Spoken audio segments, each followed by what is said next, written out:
Yo, it's your boy Marita boy back in this thing, man. Listen. I told y'all we cranking out this content. We cranking out this content, man. And I ain't gonna lie, I've been enjoying going live with y'all late night. I ain't gonna say I'll be going live every night, but I think I'll be going live more so than more nights than not. More nights than not. And shout out to TN Bowen, shout out to SLK, something like Cloud TV Inglewood. Um, Shout out to everybody that's tuning in tonight. If y'all didn't catch our live early, go catch our live early. I replayed it. Checked it out. I told you every time I do a live, I I watch it. I watch it to check it out to see where I could have did better at. Um, and I critique it out, and I think that one was decent. That was decent. I could have did better, but it was a decent one. I don't have no problem with it. And how I rate it is the information that was disseminated through the live, the entertainment of the live, um, me stuttering over the words, the fluidity of the live, if it just flows. Sometimes the interaction of the live when you guys interact with it, you know what I mean? Like that's how I kind of critique them. You know what I mean? It's a couple of little things that I look for when I be satisfied or not with what the live did, and I liked that one earlier. It was straight. It was decent, and I think that people would get a lot of be entertained by it. Um, Tonight, you say thought I was the only one. Hey, so tonight, I I got a couple of things I want to talk about, a couple of topics. You know what I'm saying? I want to cover. Um, and again, like I say, we all know that the Diddy stuff been dominating the news cycle, and it's so nuanced to where you know, and it's so big to where you damn near got to cover Diddy, and it's interesting too. It's interesting, you know what I mean? Like I enjoy covering doing the Diddy content, so that's why I kind of been doing the Diddy content in the daytime, and I'll be doing the second live for all other content. You know what I'm saying? And I'm gonna tell you this too. I'm gonna do a Melly live tomorrow. It's a little bit of noise around the Melly situation. Not a lot, but it's a little bit. It's a little bit, and for me to have started my channel off Melly content. Uh, it's a I gotta cover it anyway. You know what I mean? It's not a lot of stuff, but it's a little bit. But we're gonna run through these topics, and I'm gonna drop the link and see if y'all want to come up. Um, she said totally off topic, but Gangsta done made me a mod on his channel. Okay then, T. Okay then. All right then. Hey, look, stay over there. Hey, you are inside girl. You are inside girl. Stay right on over there. Stay right on over there. You know what I'm saying? Hey, might be our connect. Might be our my connect. hmm Yeah. Know what I'm saying? You just get up under the wings of a dragon. Next thing you know, Marita Boy and goddamn Terrence Gangster Williams. You know what I'm saying? Yeah. But congratulations though. Congratulations. You're gonna do great over there. See what I'm saying? See what I'm saying? That's all. That's all. That's all. A testament to you. You know what I'm saying? He's seen the same thing I seen in you, and I'm sure a lot of other people see the same thing in you. So, congratulations. Hey man, y'all. Hey man, y'all better give my girl a congratulations, man, in the chat, man. Give my girl a congratulations, man. For real. That's big though. That's real big. I'm happy for her. hmm For real. Straight up. Cause one thing about it, you know, Terrence, he cool, man. You know, hey, man, he did what he did. Hey, but I got that. Hey, one thing I'm gonna say about him, you could see the hustler in him. You could see that, goddamn it. You know what I'm saying? Cause getting out of jail from what he was in on, and for him to hit the ground running and understanding about this internet thing, you gotta understand when Terrence went to jail, it was flip phone. It wasn't. I don't even know if it was flip phone, nigga. When Terrence went to jail, nigga, they had the phones with the battery pack on them bitches. You know what I'm saying? And he got out with a phone and he made a way. Yeah, that's baby brother. You know what I'm saying? The hustling in him. You know what I'm saying? Now you can feel how you want to feel about whatever he did, but what I will say is, when I made a video on Terrence Gangster Williams, and I had it was right after the Trap Lord Ross video when he said that was King Von a serial killer, and I made a video. It said, was Terrence Danston Williams a serial killer? Nigga, Terrence was the first comment on that motherfucker. Nigga, Terrence he said, no, man. He said, I was just a nigga in the hood doing what I had to do to survive, man. Hey, look, nigga, the video had about 10 views, nigga. Terrence Gangster Williams was the first motherfucker on there. He answered right back. You know what I'm saying? You know what I'm saying? So shout out to Terrence Gangster Williams. Shout out to my girl TN, man, for becoming a mod over there, man. I reminded him of that tonight on his live. Oh, you did? Okay, then. Appreciate you. Appreciate you. Shout out to anonymous ones. Hey, man, I'm gonna run through a couple of these what's names real quick because all these topics ain't gonna spend enough time on. So Drake got exposed again, y'all. Drake got exposed again, and I don't even know if you call it exposing at this point because you know, it's kind of publicly known. It's common public knowledge now that Drake uses reference tracks and Drake has writers. I'm not a writer, I'm a writer. Excuse me. But I'm gonna tell y'all something, dog. I rap for a very long time, y'all. Like real talk. Like I rap for years, man. I'm talking about. Oh man, let me see. I see. I rap for 15 years, bro. Like real talk. And I was local Joker famous in my city. You know what I'm saying? Like in my city, I'm still it's like it's stuck to me. You know what I'm saying? It's like I'm still known as a rapper. You know what I'm saying? Like even though I don't retire, I'm still known as a rapper. You know what I'm saying? I influenced a lot of rappers that came out of Orlando. You know what I'm saying? A lot of them. A lot of these young rappers, we influenced them. They listen to our songs. A lot of these young rappers that you see from Orlando that popping off and made it, them is our homeboy sons. Them is our homegirl sons and shit like that. My son just had a goddamn baby shower, um, no gender reveal a year ago. Pootie's daughter was at the goddamn gender reveal, fucking up. Listen, we gave her some goddamn the little chalk, the little chalk that you make the little colorful chalk that you make the hopscotch on the ground with, nigga. We had an Airbnb. She done chalked up the whole goddamn side of the thing. Them people shit, man. We had to clean it up and every goddamn thing. You know what I'm saying? So I'm just trying to show you. That's why I don't blog on Orlando because so many of these, so many of these people are close to us. My children are related to Glock 9 through their mama side. You see what I'm saying? Like, uh, the house that Glock 9 shot up, allegedly, the little girl in the house, which is Cudham Reese's sister, is my homeboy's daughter. You see what I'm saying? Like it's just very close. So I don't blog on it because we really all sort of kind of know each other, or you know what I'm saying? It's kind of real tight. So I don't do that shit. But we influenced a lot of these young rappers. And I'm gonna say this, man.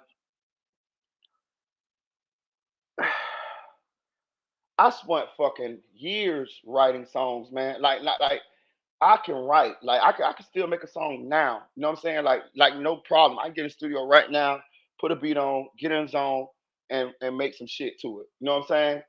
And ain't gonna be no garbage because I'm hard on I just know I just had a knack for it. It was something I was good at doing.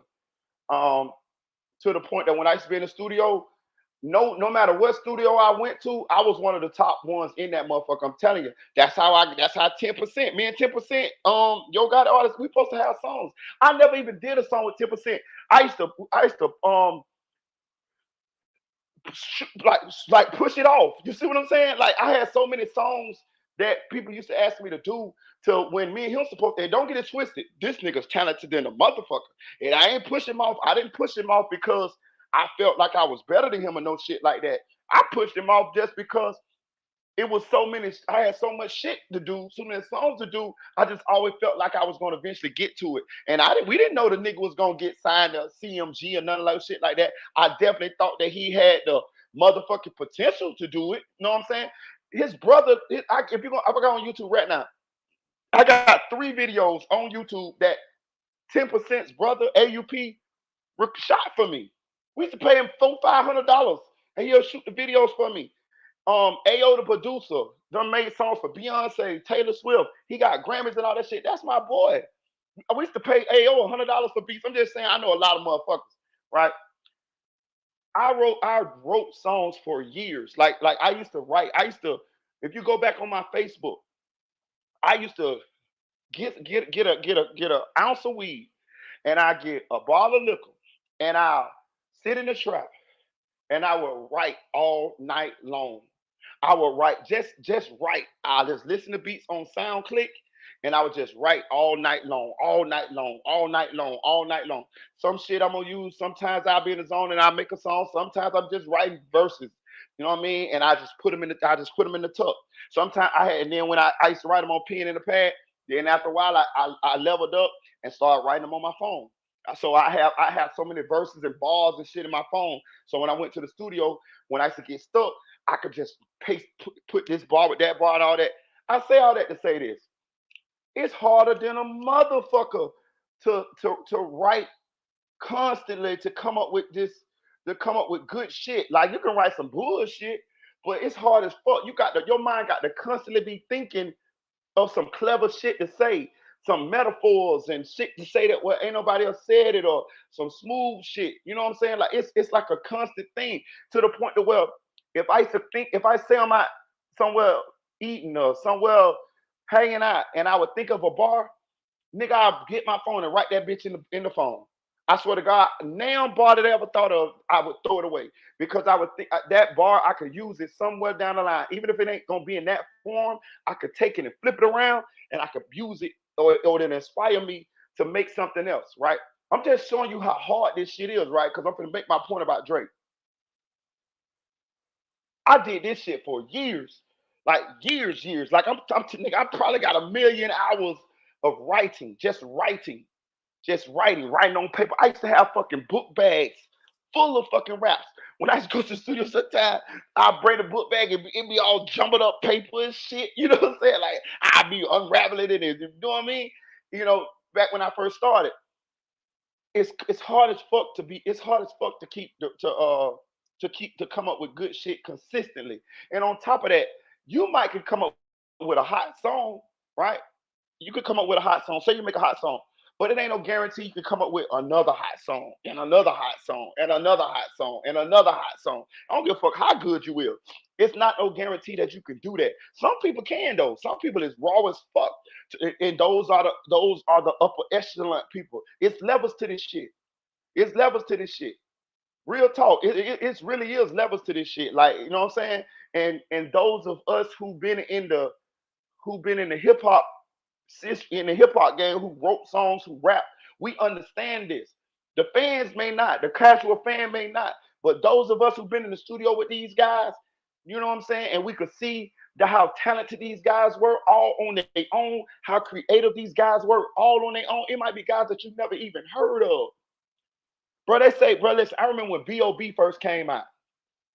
I was in the game then, bro. They say Bob had motherfucking books full of raps. Bob was supposed to be a prodigy. Bob was classified as a prodigy in rap, and we all knew it. Like all the people who rap, who knew certain people and knew this person, that knew him and shit like that. We all knew that. The white boy Asher Roth, who supposed to had a lot of buzz around it, but never turned out to be shit.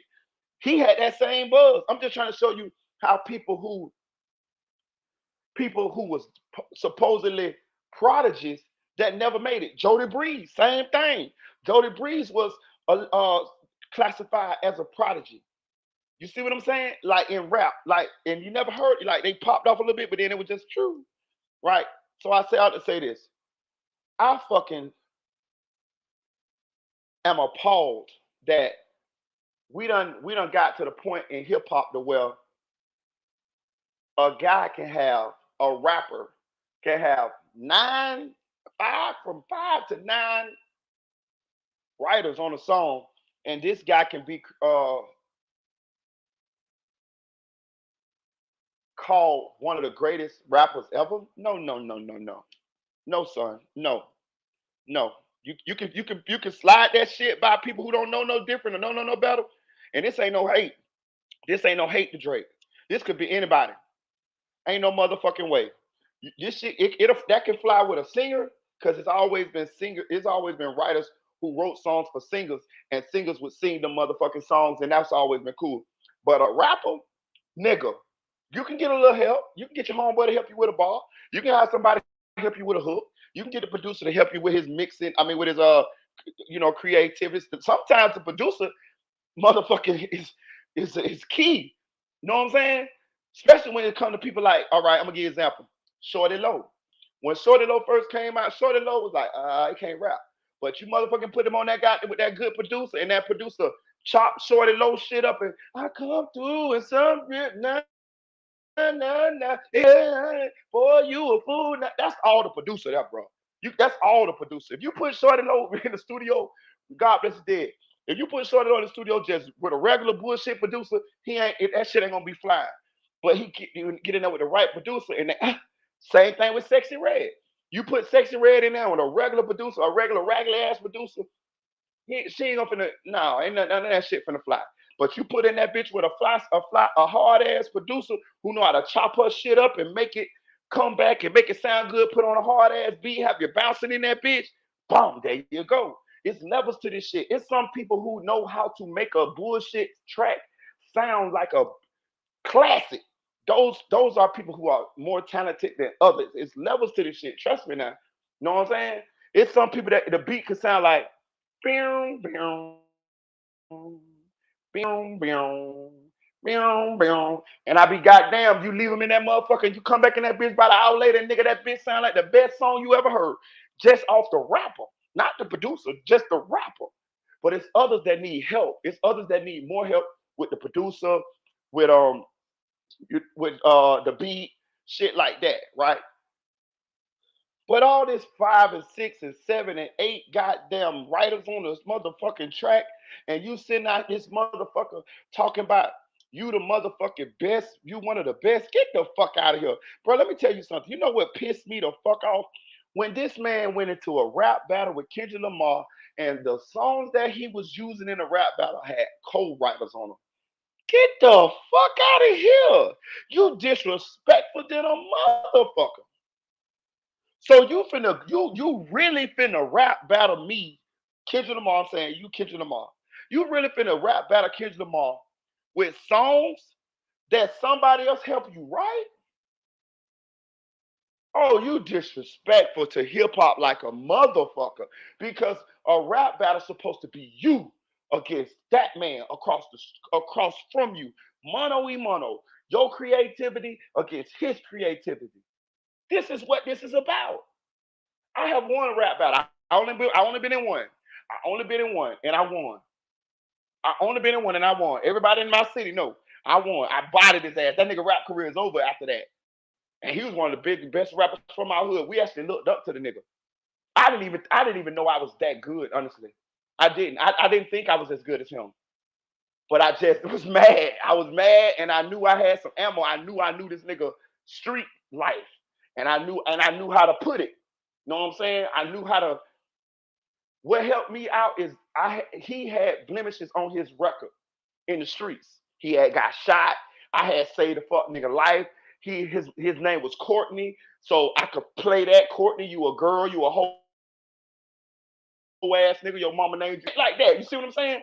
So then it was a situation where I was a punk. Some punks that came out and said that they used to talk to him and shit. So I had a bunch of stories that I could tell in the raps, and that's how I beat the nigga. And the reason how I beat the nigga is because people knew the stories and they couldn't believe that I had put them all in a song.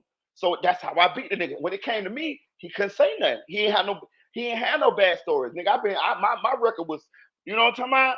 It was impeccable compared to his.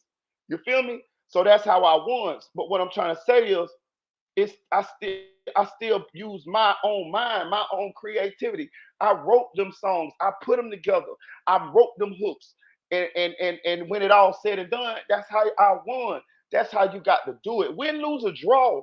That's how you got to do it. That's what a rap beef is. So when I see Drake motherfucking getting help, to win a rap beef. Come on, man. Come on, man. Come on, man. Like, you know what I'm saying? Like like, bro. Like, I'm just saying. I don't know if nobody really noticing that or really like understanding how significant that is. But, bro, come on, bro. This is like total disrespect. Like and then you run around this motherfucker like smiling like you just it. Come on, man. Like, bro, if we stripped you of your writers and just put you in that bitch by yourself, his career may have been over, y'all. It's listen, bro. If I listen, let me tell y'all something. If I put the average rapper with 10 with well, let's just say five really good writers who wrote good hit songs, shit like that, and I put him in there with five good producers. Know what I'm saying? Who done did hit shit and shit like that. And I give him an unlimited budget. He gonna be able to make a hit. It's not hard to make a hit song, y'all, with the right resources. You feel what I'm saying? If you just got a basic, if you got a basic talent, I'm telling you, it's not. It's hard to make a hit song when you got to depend on just you if you ain't that talented or if you just mid talented or something. You know what I'm saying? That's why you see a lot of these rappers, they'll come out, well, not even, well, now they know how to stretch a bitch career now. You know what I'm saying? They know how to stretch it out. But back in the days, there was one hit wonders. A lot of these motherfuckers now, back in the days would have been one hit wonders because it wasn't that but now they got more help. It's the internet. They know how to market them. You know what I'm saying? Sometimes these motherfuckers come out one time with one or two good songs, and then they parlay that into like they parlay themselves into some kind of public figure. You know what I mean? They might do some podcasts, they might do some awards there, but you know what I mean? They know how to stretch out a career. It's multiple ways to get money now. You know what I'm saying? To where it ain't just on the rap. So these guys can hang around for a while until something else come through. Like I ain't trying to knock it, but ASAP Rocky. ASAP Rocky ain't really had no songs or nothing popping off in a long time, but he's still hanging around, ain't he? Yeah, and he might even come out with something hard in the next 3 4 years. This is what I'm saying. This is how they stretching out these guys' careers. Not saying he ain't talented, because he's straight, but I'm just showing you, like, this is how they do it now. But back in the day, some of these motherfuckers would have been one hit wonders.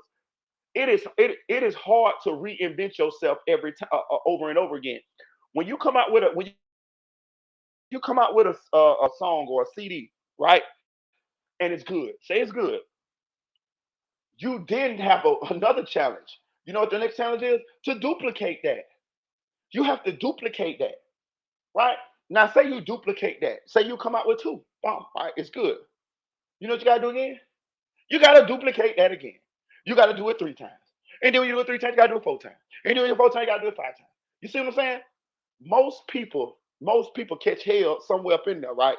But the point I'm trying to make is when you got five fucking writers, when you fucking got an unlimited budget, when you got motherfucking producers and all this type of shit to help you out making fucking songs, this is how you turn into this is how come your career can turn into something that it wouldn't have turned into if you didn't have all this fucking help, bro. And I'm gonna tell you another thing: being helped with a bar hand there, being helped with a hook hand there, that's not the same as having five fucking writers. Everybody done been in the studio. I done been in the studio with niggas who was way better than me, and they be stuck. And I be sitting there on the chair, and I might be rolling a blunt. I might be working on my part of the song.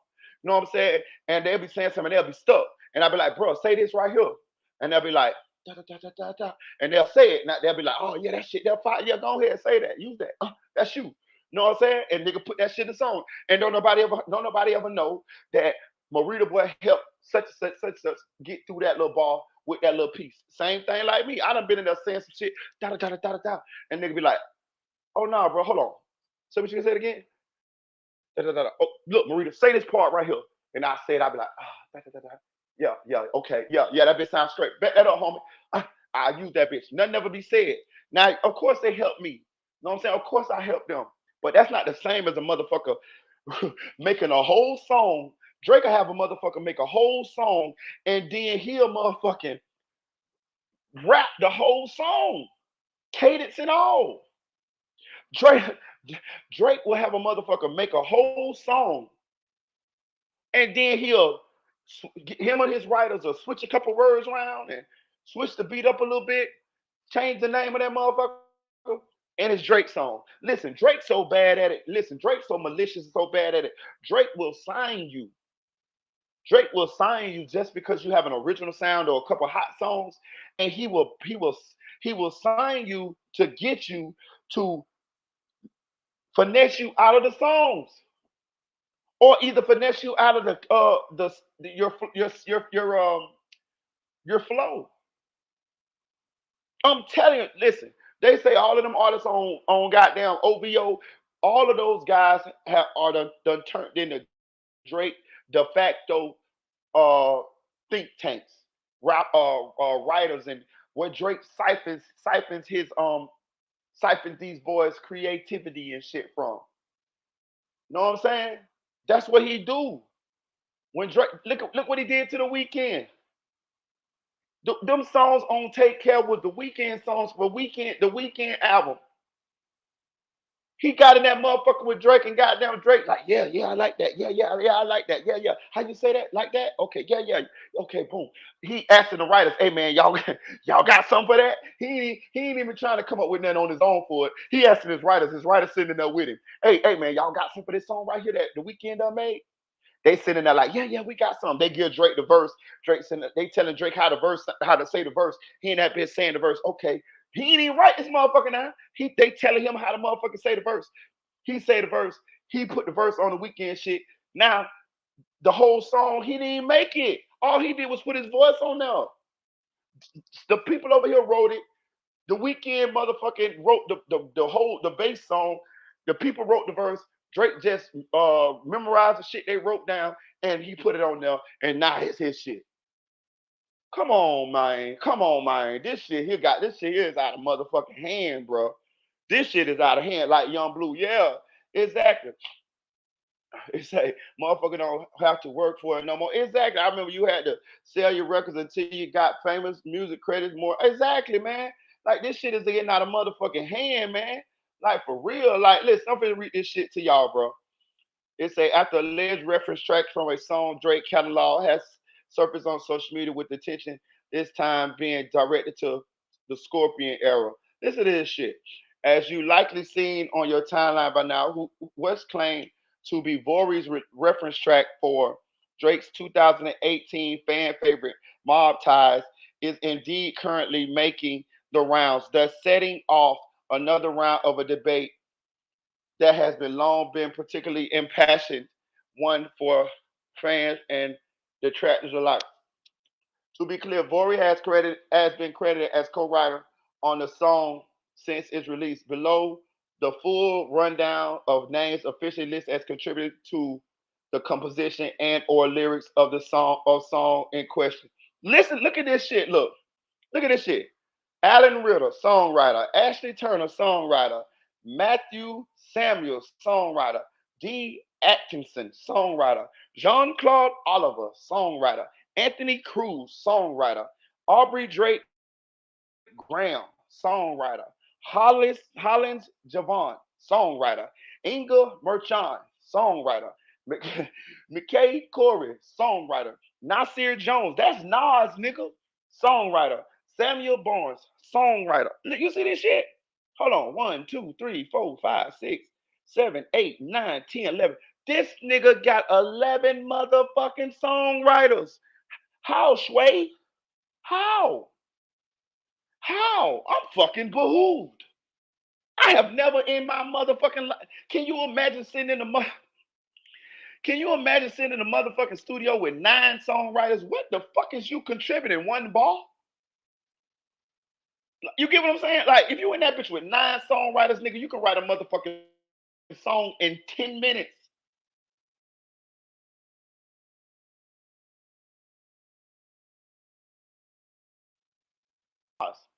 One of the greatest motherfucking rappers in history. But Drake is one of the greats. Get the fuck out of here. Get the fuck out of here. This is the listen, man. This is the definition of motherfucking a industry plant, bro. You ain't even, and now you can see why people so upset about it, upset about this guy, because this the same guy that walk around talking about ain't nobody on this, ain't no. He said this on stage, ain't no nigga on this earth can fuck with me. What you talking about? Ain't no nigga on this earth can fuck with your 9, 10 writers. But if they put you in there by yourself, we don't know, and that's the problem. We should know. If you're gonna be, listen, if you're gonna listen, you could be a. I could put you down as a good artist. I could put you down as that.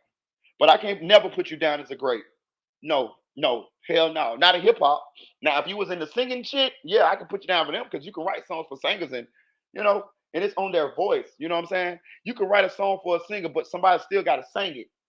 Know what I'm saying? Because some of the songwriters in music and R&B, they can't sing. They could just write songs. You know what I'm saying? Some songwriters don't have the voice to to to to to deliver the song. They just got the mind to write the lyrics. So they give it, they can sell they can sell that to somebody who can sing better than them, and we can understand that. It's like, you know, wash each other hands. That's cool. A singer is bringing something to the table because they have the talent of their voice. They can hold a note. They can say this. They can say that. Know what I'm saying? But a goddamn a rapper, get the fuck out of here, man. That shit is this, bro. Listen, that's a lot of goddamn writers, man. Do you see that shit? Look at that shit. Look at that shit, bro. Bro got Nas in as a songwriter, bro. Do y'all see that shit? Inga Mashan. You see that shit? You see that shit? Look at all the writers, man. Bro, and this for one song, yo. It's a and or lyrics of the song in question per Apple Music. One motherfucking song got motherfucking. Bro, y'all see this shit? I'm fucking behooved. I ain't never seen no shit like that. And he running around this bitch smiling, fucking 9 songs in one day. I'm gonna say this, bro. Now let's flip back to Tupac. How they say Tupac was. Let's flip back to uh how they say Tupac could make so many songs so fast and shit like that, right? Then you got Drake sitting right here talking about. Then you got Drake right here with all these motherfucking writers talking about he the greatest. Get the fuck out of here. Tupac wrote all them shit so goddamn fast by his motherfucking self. Know what I'm saying, bro? This man is not. And then who that was just came out and criticized him. Goddamn, what my shit done froze up? Who that was that came out and criticized him? Most Def. Most Def just came out and criticized him. Look, let me tell y'all something. I know a lot of Most Def for this and that. They look no Most Def for acting and things of that nature, and that's cool. You know what I'm saying? That's cool. My shit done froze up. God damn. I'm trying to get off this screen. Hey, look, and that's cool. But Most Def could rap his ass off. G shit when he first came out with Talib Kweli, Most Def could rap his motherfucking ass off. Real talk. And even though he might not be considered as one of the greats like Drake, when you really uncover the when you really uncover the everything and remove the veil, he wrote his own shit. Bro, listen, you got to give lesser rappers who wrote their own shit more credit than you give Drake. Like, let's see. I know Gucci Mane ain't considered one of the most lyrical rappers, but I'm gonna give him more credit than Drake because Gucci Mane got a lot of songs.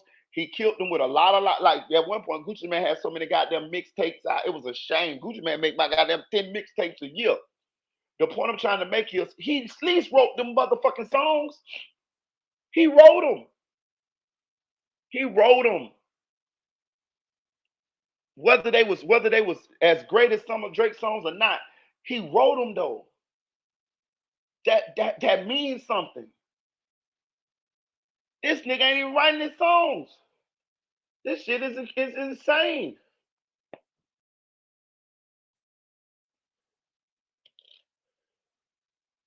Yeah, this shit is insane. What the fuck going on here? Oh, here we go some bullshit.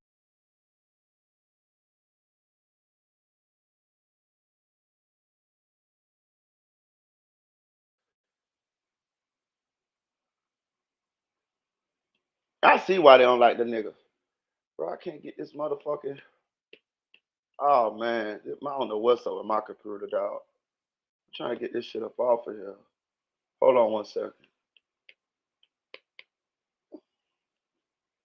bro. Why this bitch won't?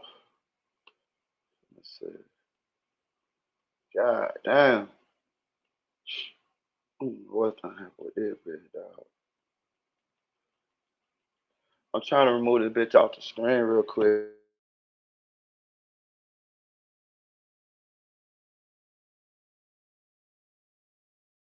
Oh man. Yeah, get this shit up off of here. Boy, I tell you what. Every time you go to talk about Drake, goddamn Leon Cohen, goddamn the head of YouTube music, go to sabotaging your shit, don't he? Talk about Melly and Drake, boy. Goddamn Lucius Grange and goddamn Leon Cohen go to sabotaging your shit.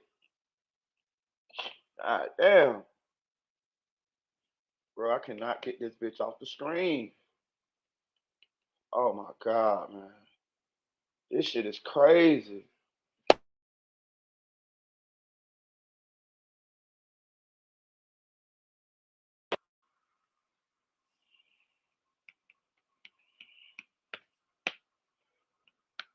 Oh my goodness, man.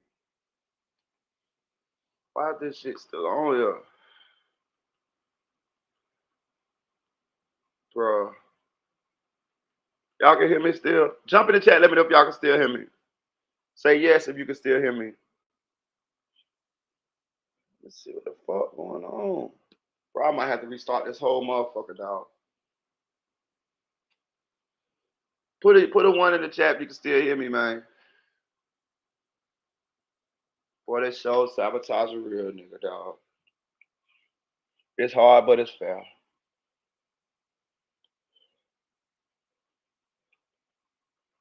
Bro, get this shit off of here. Bro. Oh my god, bro.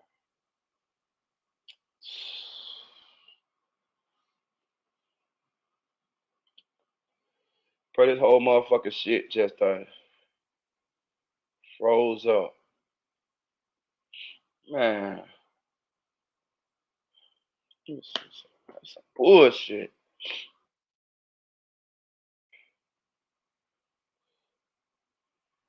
God damn. The fuck?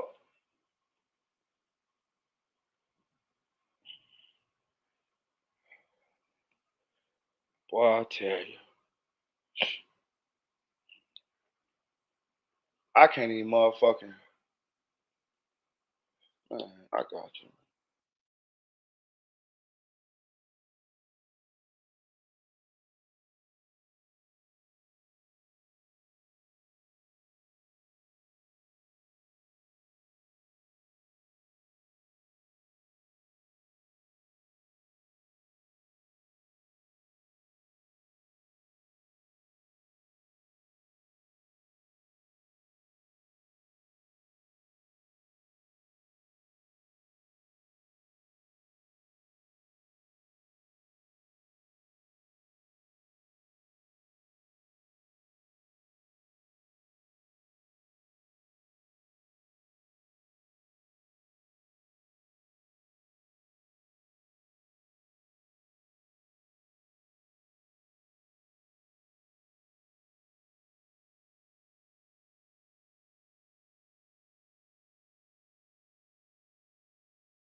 All right, y'all. I'm back. Goddamn it. I had to motherfucking restart this motherfucker.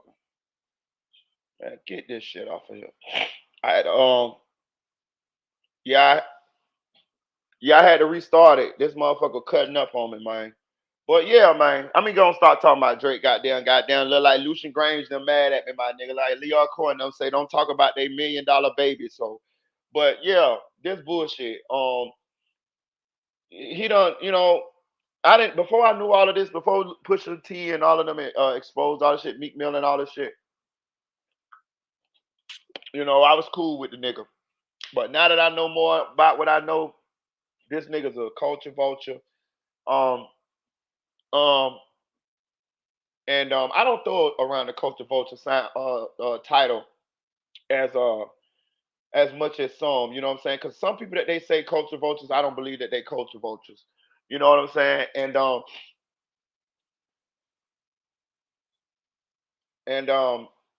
I don't believe that just because you're white, you can't participate in the culture. You know what I'm saying? Shit, we got white motherfuckers that growed up with us all our lives. Them niggas blacker than a motherfucker. Nigga, shit. We got white people that growed up with us in the hood from five fucking years old, went to the same impoverished motherfucking inner city schools as us. They mamas is friends with our mamas. They daddies is friends with our daddies. They lived in the hood all their motherfucking life, nigga. Latinos too. Like what we gonna say? And they was right out there doing the same shit we was doing, listening to the same music we was listening to. So what we gonna say? They ain't part of the culture because they white. Come on, man, get the fuck out of here. Like that shit racist as fuck. Like some people are culture vultures, bro. You know what I'm saying? Some people are. And speaking of culture vultures, I'm finna show you I'm gonna show you a motherfucking culture vulture. Goddamn, Adam 22. That's a culture vulture. You know what I'm saying? Let me see something. Let's see. I wanna I wanna pull up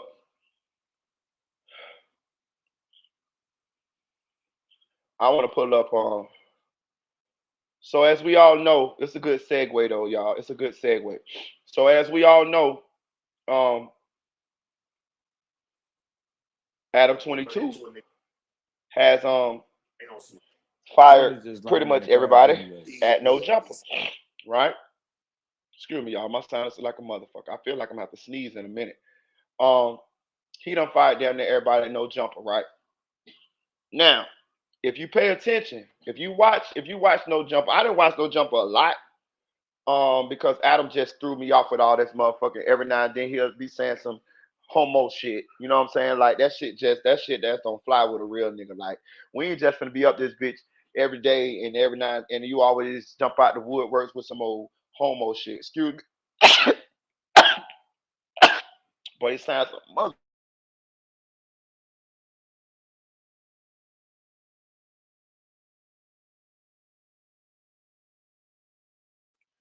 Once you jump out the pool with some homo shit, and I started watching to see when he do it, and he definitely was doing that shit for shock value. You know what I'm saying?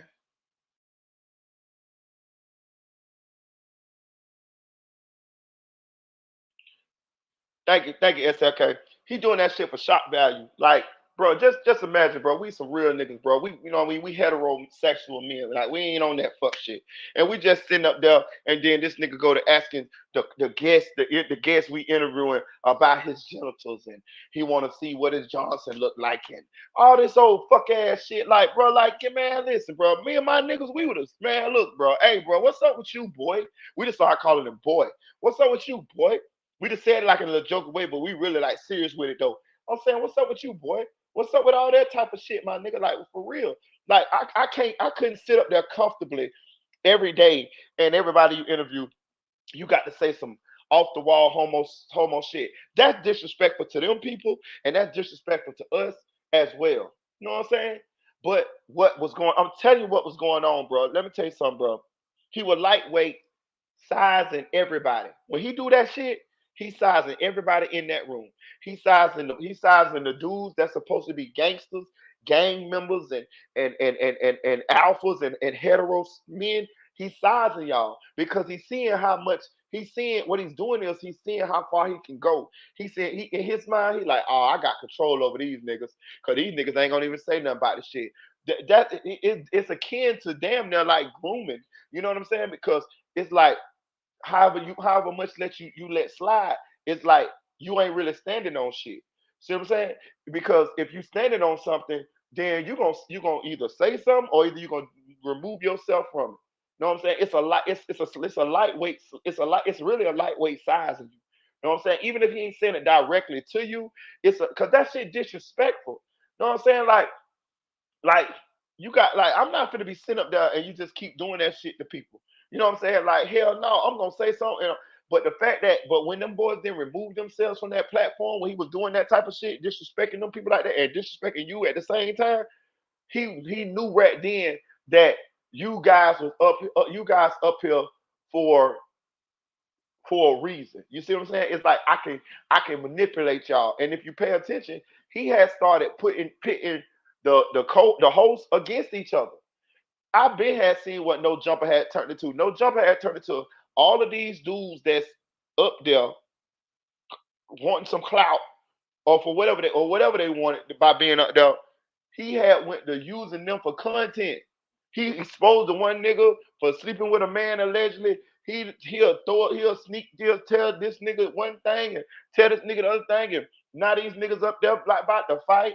He let the one nigga come up there and talk shit about whack 100. Then when the nigga leave, the dude leave, whack 100 talk shit by him. Next thing you know, whack 100 want to jump on Flacco for Flacco, doing the interview with the nigga. At the same time, Adam 22 is sitting in the background as the puppet master, and ain't nobody saying a motherfucking thing to him. And then when the shit all when he get tired of you niggas, when he got tired of you niggas, once somebody done got shot up there, and he see he could possibly be liable for it, now he want to get rid of y'all and throw it off on y'all. But he created this environment. I already seen that what was gonna happen up there. You got too many gangsters up there. You got too many gang members and gangsters up there that's at odds. At first, it was all cool because you wanted to use them as you using them niggas as content. And let's talk about this here too, bro. They say that man paying them people $200 a motherfucking episode. Everybody went up there every time, every day. You know what I'm saying? He was paying them people $200, bro. Can you imagine how much money Adam was making off them niggas? Listen, he was paying them niggas $200 and them niggas in that bitch with gang members who was opposite of their game. Like you know what I mean? Like we might be really into it in the real industry. So you got me coming up to this bitch you got yourself coming up there for $200, nigga. Where we can really get into some real deal gangster shit. You can't even name me nobody that's been up there that ain't been in no motherfucking that ain't been content at some point. Brick Baby, Flacco, Shaw, who else? What the nigga name? Lush. All them other niggas, all of them. Adam had to manipulate all of them to be content at some point in time. No, no, no, no, no, no. We ain't doing that. Not especially not for no motherfucking $200 a motherfucking time I'm up here where you making hundreds of thousands and millions of dollars. That's a motherfucking culture vulture. You know what I'm saying? He don't even listen, bro. Let me tell you some real shit. Adam 22 don't even like them niggas, man. Real talk. He don't like them niggas. He don't like them niggas. He used them niggas. You know what I'm saying? Sometimes for protection. You know what I'm saying? It's similar to the 6ix9ine situation. It's just that Adam 22 played it a little bit better. You know what I'm saying? A white boy, no disrespect because he white, but I'm just saying, a white boy got a bunch of gangsters around him. You know what I'm saying? A bunch of street niggas around him, and they round him because they wanna use his platform to cloud up off of, and he got them around him. He got them around him for protection, and then he done finessed them into being content. That's what happened. Now, when the shit hit the fan and he done got rid of everybody, now everybody mad. You know what I'm saying? Now everybody mad. Now I'm gonna show you something. I played this clip right here. I played this clip right here to show I brought this clip to show you Sharp, Brick Baby, and Poetic Flacco. Well, Flacco, he already had his own platform, which was smart. Sharp already had his platform to a certain degree, which is smart too, but it wasn't doing too much. But he had it. He had the right idea. You got to set you up some outside of No Jumper. Use the No Jumper platform to jump off another your own shit. You know what I'm saying? That's the best way to do No Jumper. You feel what I'm saying? But I want y'all to listen to the conversations that they have in here. You can tell that they, especially Brick Baby, you can tell that they was blindsided. You could tell that they was blindsided about um not being on No Jumper no more, and now they trying to figure out what they're gonna do going forward. Now they know they want to stay um in this arena. They want to do the podcast and blog thing. Listen to how Brick Baby is asking Poetic Flacco what he need, what equipment he need, how to set it up, all this type of shit. This is they dog. It's fucked up because they let Master get him. They let Master get him, bro. They let Master get him, bro. They let Master get him. I'm gonna tell you something. The smartest motherfucker up there was DW Flame. I'm gonna be honest with you. You see what DW Flame say? DW Flame, them people that was DW Flame was bringing up there. DW Flame was charging the motherfucker $2,500 to $5,000 to be on No Jumper. You know what I'm saying? And you know why he say he did it? He said cause when he first hollered at Adam was like, man, shit, I don't pay no like $200 an episode, like so I ain't really paying no hell of a money. You know what I'm saying? I don't really pay no hell of money. So he said he peeped off the top. Okay, so if you ain't paying no hell of a money, okay, I know what I'm finna do. I'm finna get on this show and I'm finna bring some other people up here, but I'm gonna tell the other people that they got to pay me 2,500 to get on No Jumper. So he was getting finesse, but he's turned it around and finesse so he can make him some motherfucking money.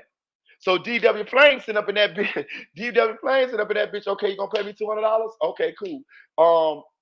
Such who you don't even know that I done told you is a cool motherfucker that's can add some shit or got a podcast or whatever. I done told them they come up here. Now they coming up here, they paying me on the back end, they paying me on the front end. They paying me $2,500 or 5 bands, how much ever I can finesse a motherfucker out of.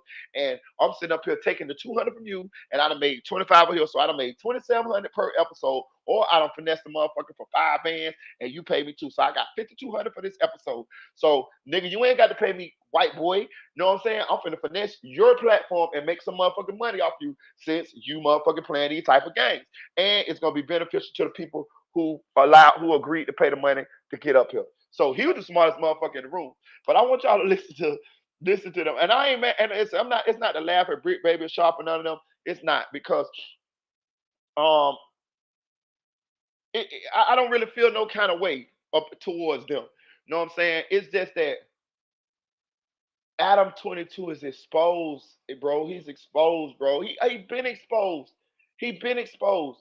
I used to sit right there and watch Brick Baby sitting right beside him, and I see motherfucking Adam 22 say some homo shit to one of the artists, to one of the people getting interviewed, and I'll be like, damn, Brick Baby, you just gonna sit right there and they keep saying this weird ass shit, like I already know what it was. He like, shit, this Adam shit. He can say what he want to say. I'm just up here.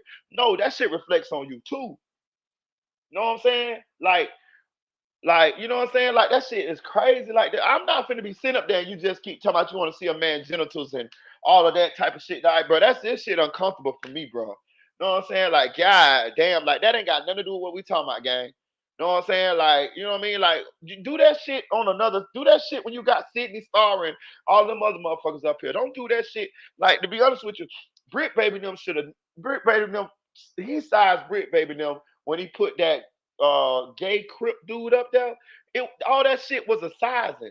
He was sizing them. People size you sometimes to see how far you gonna let them go. I'm telling you, it happens. It happens subtly. Know what I'm saying? Know what I'm saying? It's akin to the same thing Diddy do to people. You know what I'm saying? It's the same thing to do. It's the same. It's akin to the same thing. Do somebody who's trying to groom somebody for some other bull sexual shit. Do that's what he was doing. You know what I'm saying? I ain't saying he was grooming for no sexual shit, but he was grooming them to see was they really buy what they say they buy. And if you pay attention, once he get cool with you, He figure out who you is. He know who you is. He know about you. Then he show his true colors. Talk shit to you, sneak diss you, talk shit, go on live and talk shit.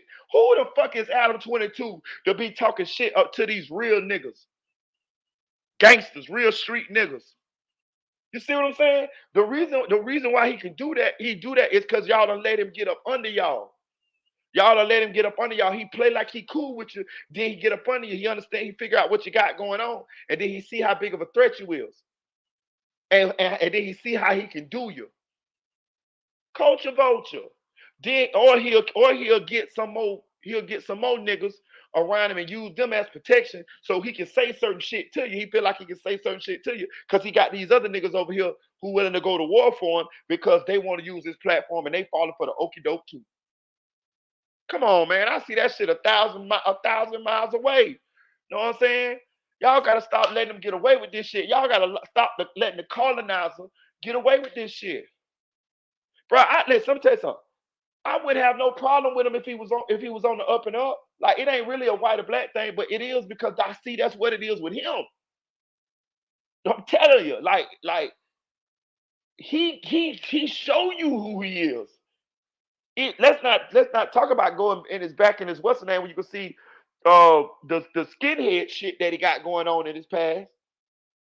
I don't even care about the escapades with him and his old lady. That's your business, nigga. Do what you say. Hey, that's what you want to do. Do your shit, nigga. That's on you, nigga. I ain't talking about that. I'm talking about how you getting up under us or you getting up under the culture and you exploiting the culture. You exploiting the culture when it's clear that you're not from the culture. Can somebody explain to me Adam 22's background in the culture? At least Vlad was a DJ. At least Vlad was doing the DVDs and running around here with Big Meech and all of these motherfuckers in the trenches. You feel me? Before he became Vlad TV. Vlad been doing this shit 20, 30 years. You feel what I'm saying? Like so at least he was in this shit from you know what I mean on a ground level, like you know what I'm saying, hand to hand, making hand to hands. You know what I'm saying? I can see him. You know, I can see how Vlad is a DJ. This is what I think. DJ Vlad. Vlad at least learned how to DJ. He learned one of the what's the names of hip hop. You know, you got breakdancing, graffiti, rapping, MCing, DJing. He learned one of them motherfuckers. He took his time to learn the craft of the culture. Now, some shit I might disagree with Vlad on, but I'm saying like when we looking at what Adam got going on, what how what how is he what how is he a part of the culture other than inserting himself in here and inserting himself into the situation and egging it on between people of the culture. He listen. He like a and I'm putting some respect on that. I ain't trying to say nothing bad about Jerry Springer because I like Jerry Springer, but it's like he a culture vulture rap Jerry Springer. You know what I'm saying? Real talk, because he really just want to create controversy, confusion, drama, so he can benefit off of it, and then pay these people $200 fucking. Get the fuck out of here, man. That's a culture vulture. But I'm gonna play this shit and let you listen to these boys, man. This shit like crazy. Let me know. He says, I got some interviews that I would want to do. He says, just let me know if shit, you ever want to platform a few of them, a couple of them. I said, I mean, you know, if it makes sense, of course. Of course. You know what I'm saying? Like, yeah. I definitely got the door open for YBG. That's my dude right there. So, man, if you want to do something, like, all, you know what I'm saying, BS aside, like, I got him. Like, it's whatever. We can get Hey, yo, Sharp. Hey, Sharp, listen. So, yo, Sharp. 360p quality, though, fuck. Oh, yeah, bro, he dirt, bro. Hey, y'all ain't gonna lie, yo. Listen, yo, some niggas, bro, like, yo, bro, it's a shame where 16 Shottam's career has gone, bro. Sharp, 2 years ago,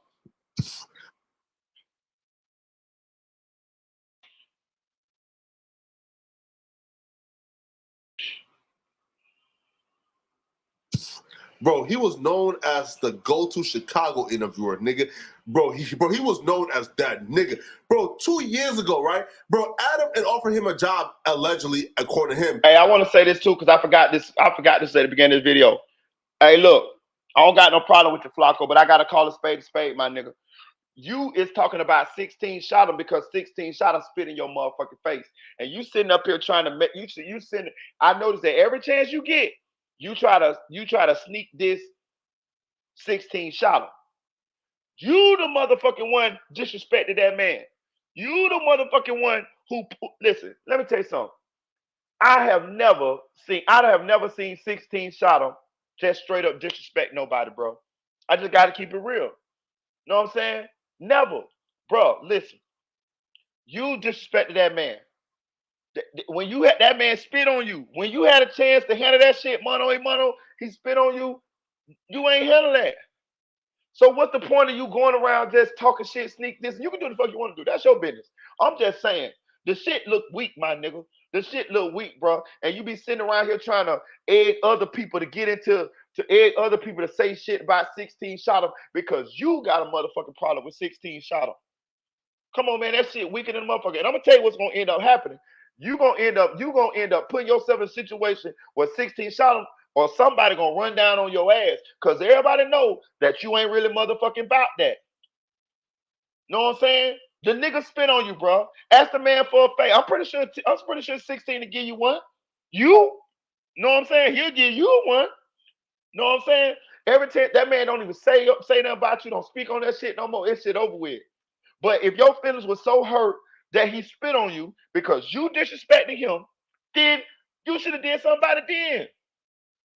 You know what I'm saying? And if for you to be going around trying to get other people to talk bad about this man is pussy as fuck.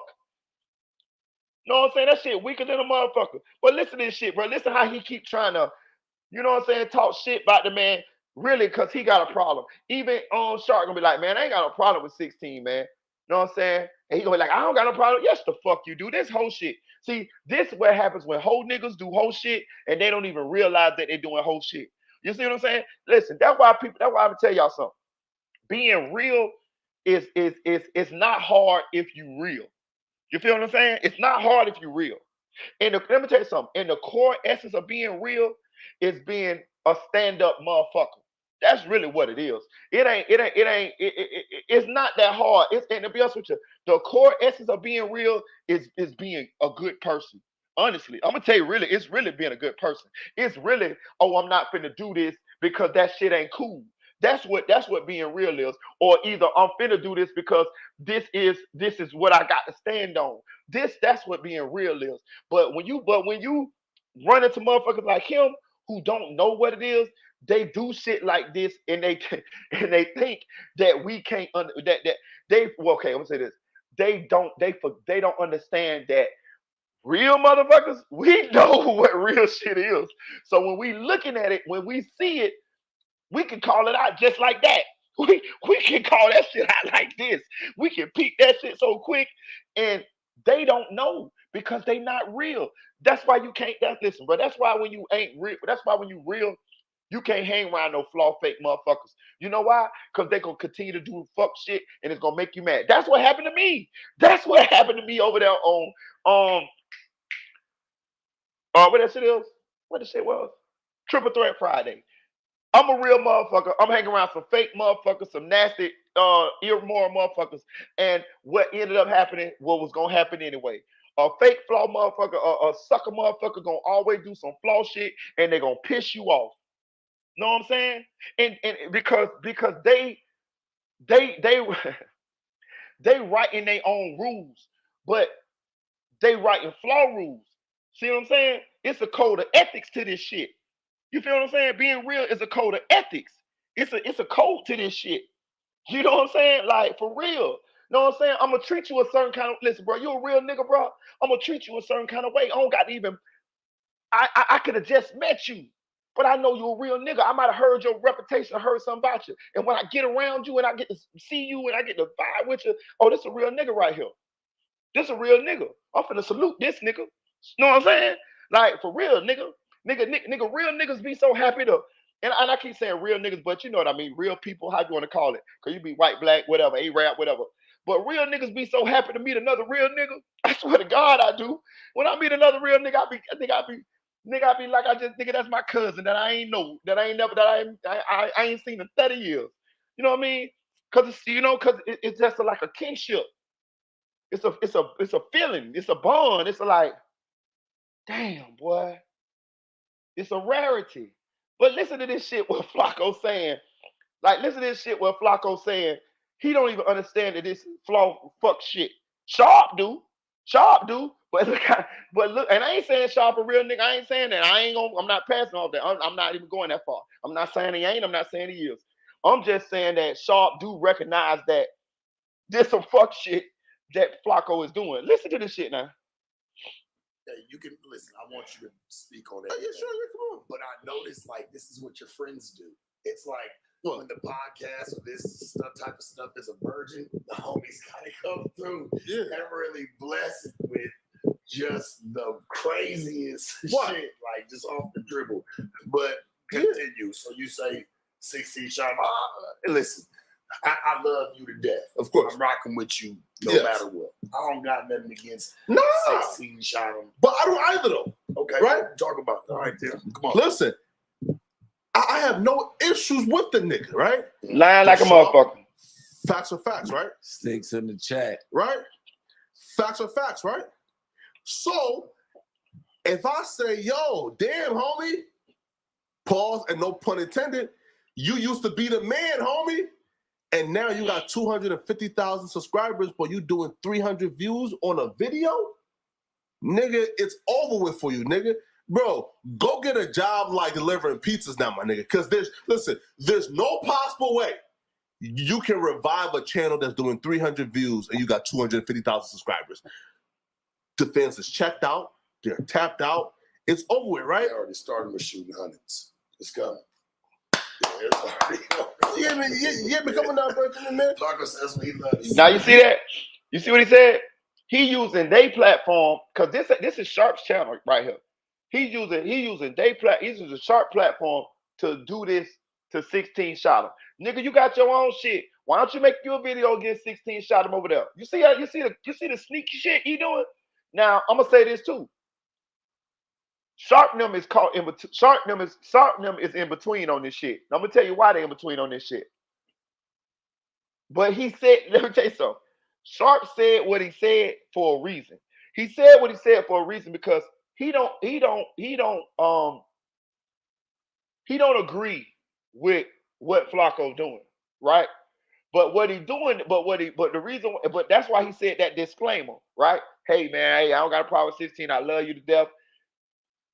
But the reason why he let it go is because they trying to get this platform jumping. They trying to get this bitch off the ground. So of course, what they're using is if Flacco gonna say some controversial shit that's gonna cause some waves through the community, then so be it. That's why Sharp said, "Hey, I ain't got a problem with 16. I love you to death." Da da da. Now at your own risk. That's what he's saying. Say what you want to say at your own risk, nigga. But I said this off top. So at 16, I run to 16. The 16 hit me up. Hey, it's gonna be out there that I said that I said I have a problem with 16. But Flacco trying to use their platform to do this shit instead of doing this shit on his own platform. Cause your platform bigger. You could have did all this shit on their platform. You see how sneaky these motherfuckers is? I'm telling you, I pay attention to all this shit. Yeah, bro. Not sharp, right? But right. Look though, right? We appreciate you. Nah, but bro, I found out about yesterday that the YouTube and content shit ain't really like working out, right? Oh, yeah, sure. We on, baby. We going this shit. We going it. Right? So his po ass is now filming music videos and like on the block now. Now he just said he ain't got no problem with it, man, but he called him, man, his po ass. You see how niggas hell, boy? He's back in the trenches filming videos, right? But then guess what, Sharp? I found out, bro, like the music videos that he's now filming and he's not even doing HD quality no more. So like he's back in the trenches now, bro. He's doing 480p now. They probably stole his camera or something. Man, He got slapped for his camera. Hey, look. Nah, bro. Hey, look, right? No. I honestly want to give a very big warm fuck you. Up my bad. Oh damn. To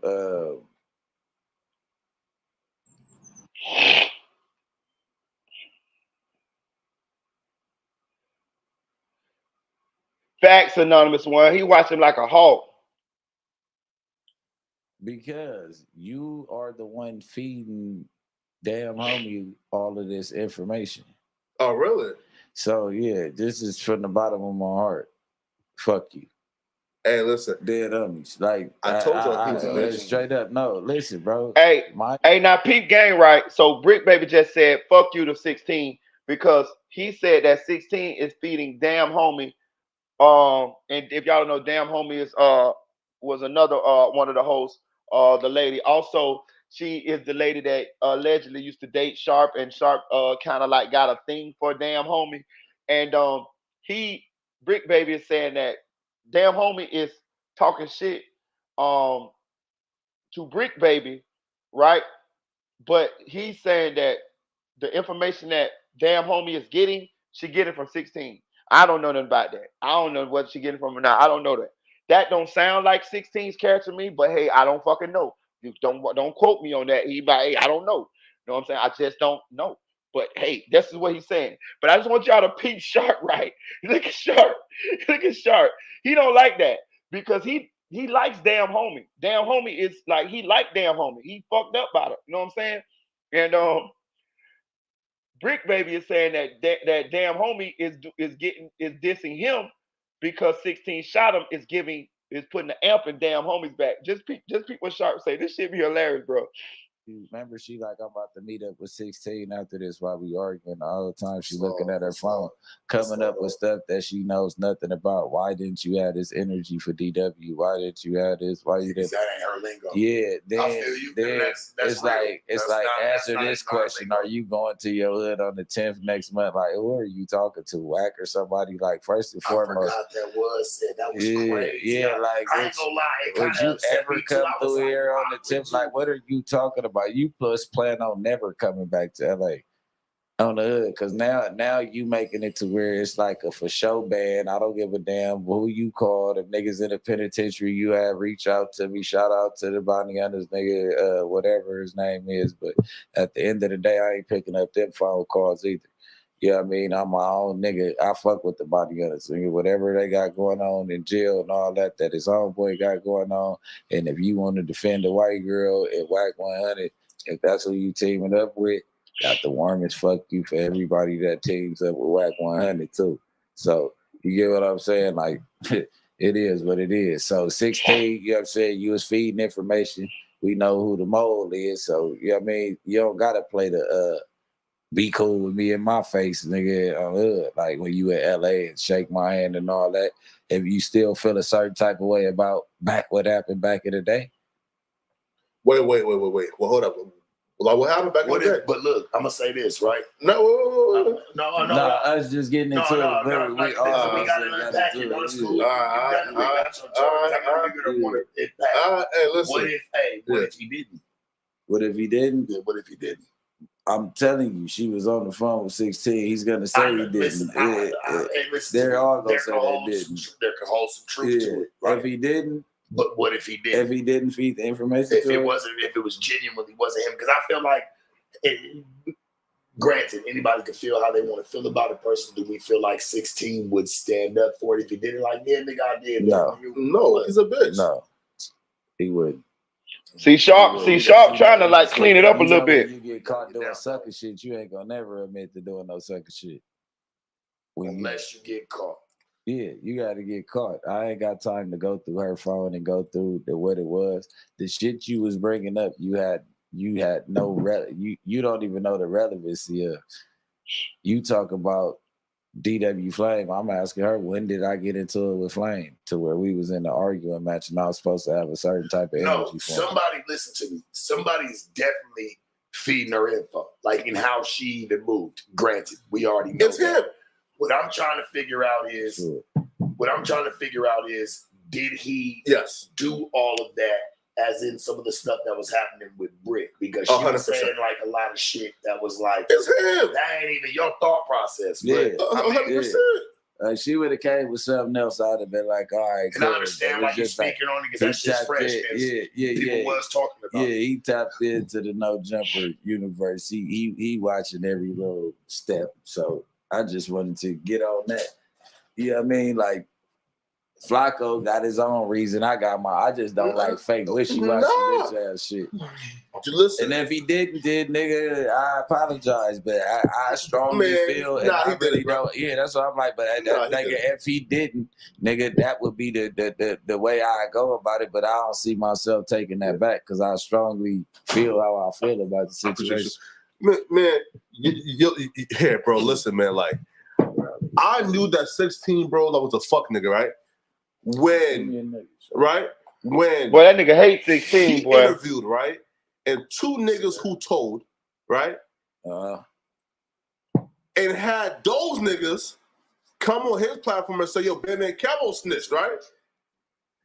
It turns out after he did a full interview with those two niggas, it took 1090J coming out and saying, nah, the two niggas who 16 like and did the full interview with saying that Batman Campbell snitched.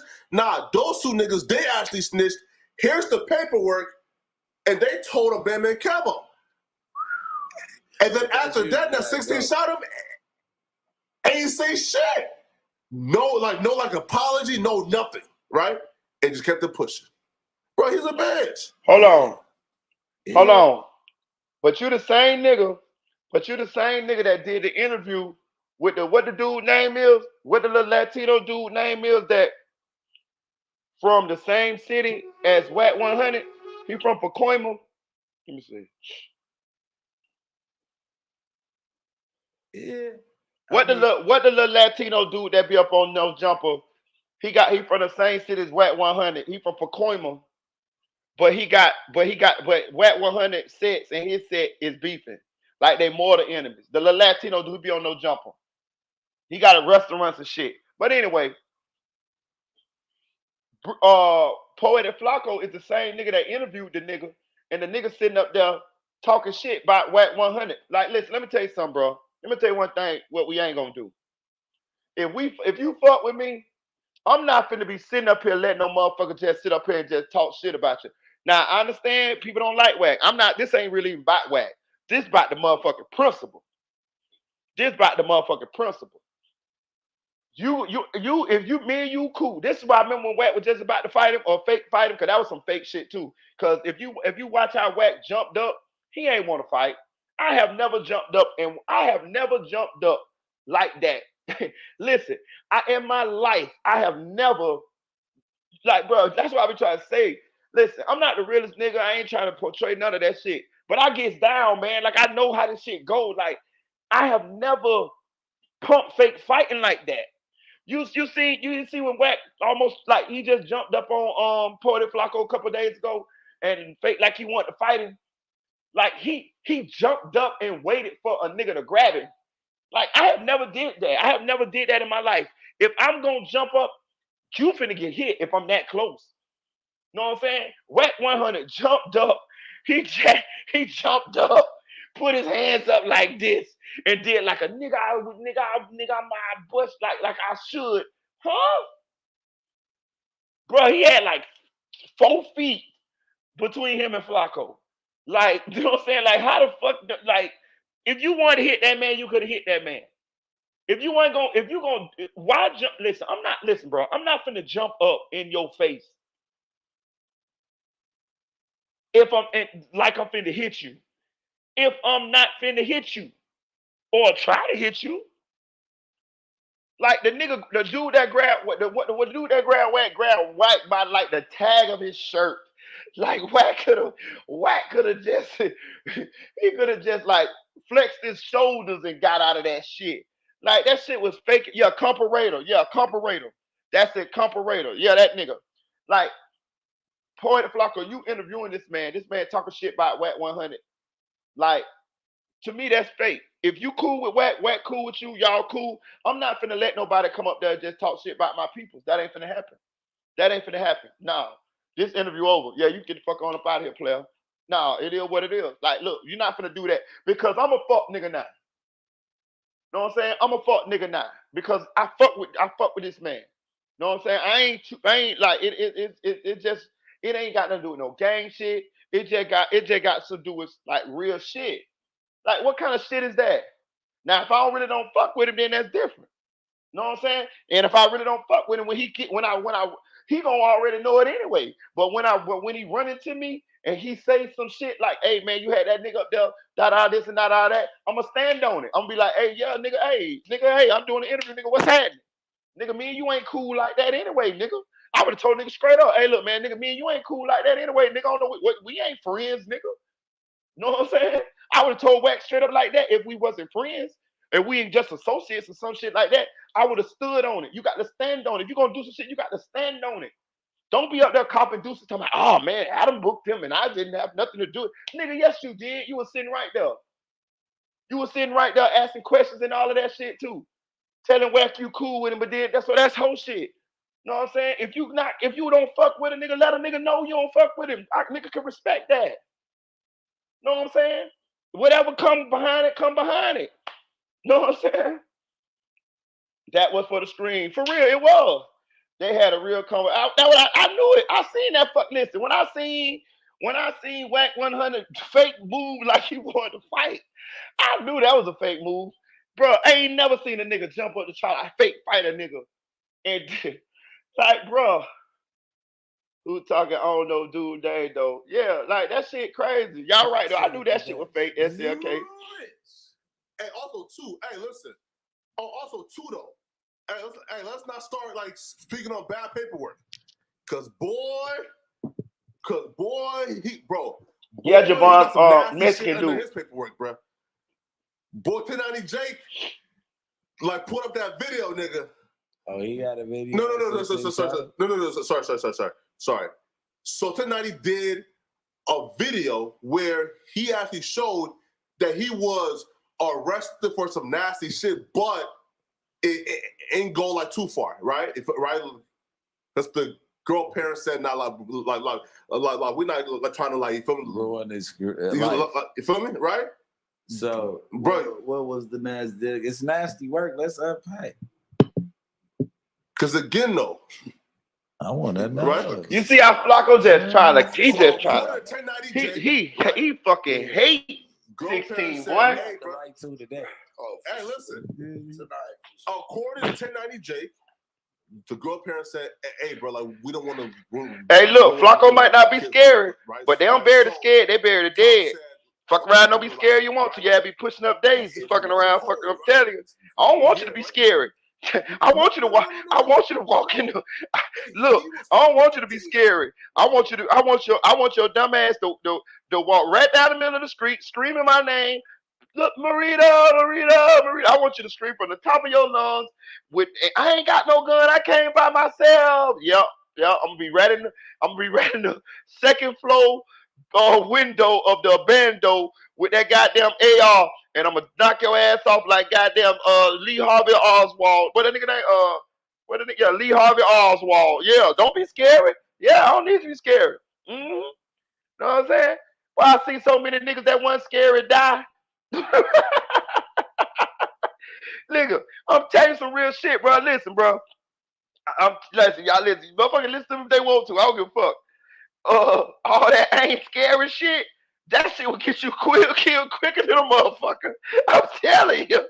All that, nah, I ain't scary. I ain't, okay, yeah, okay. Come on down here. Come on, yeah, come on, yeah. Come on over here. We got something for you. Yeah. That shit get you killed quicker than a motherfucker.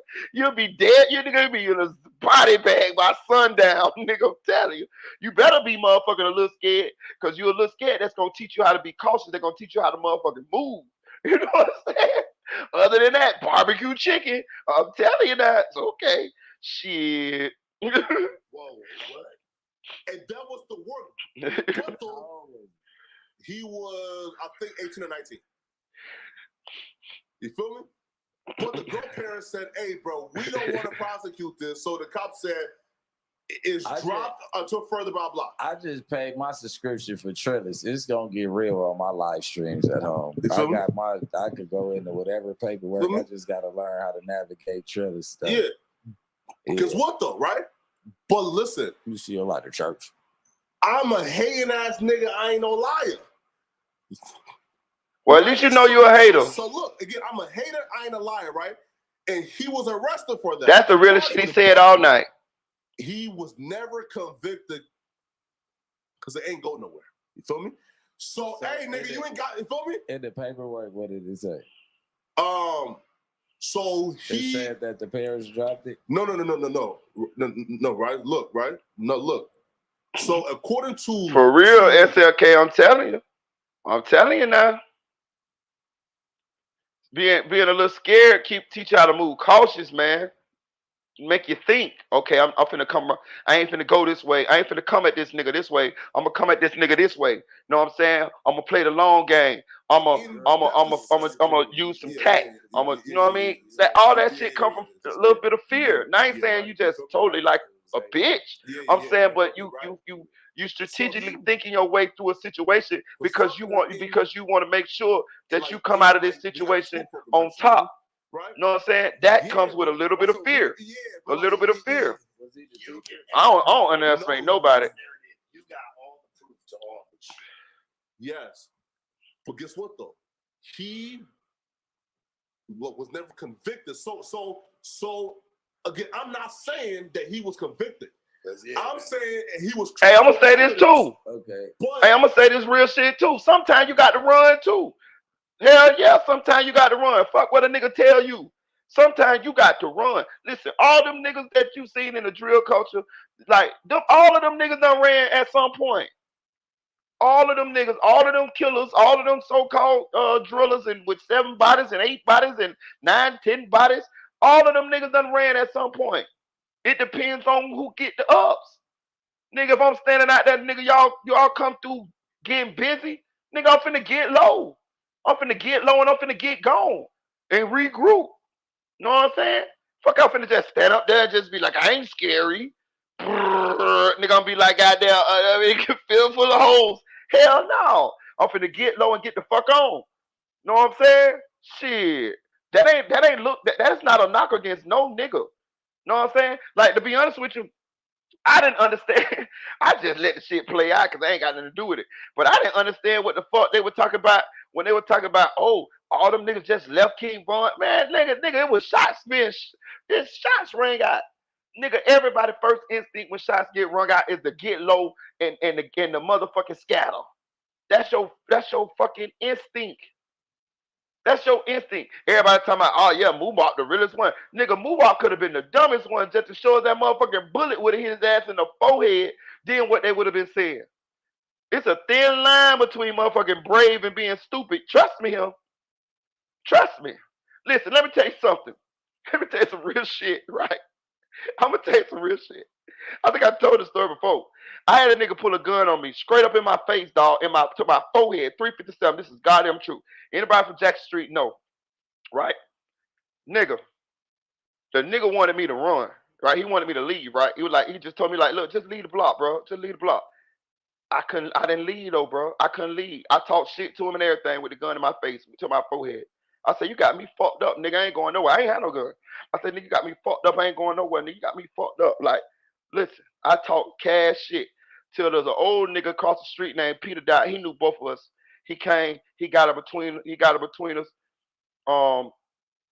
Grab a nigga, you know what I'm saying? And the nigga like, man, just leave, bro, just leave. He was my homie. He was my homie, you know what I'm saying? He was my homie. Actually, my brother-in-law, you know what I'm saying? But the nigga was a killer though, nigga.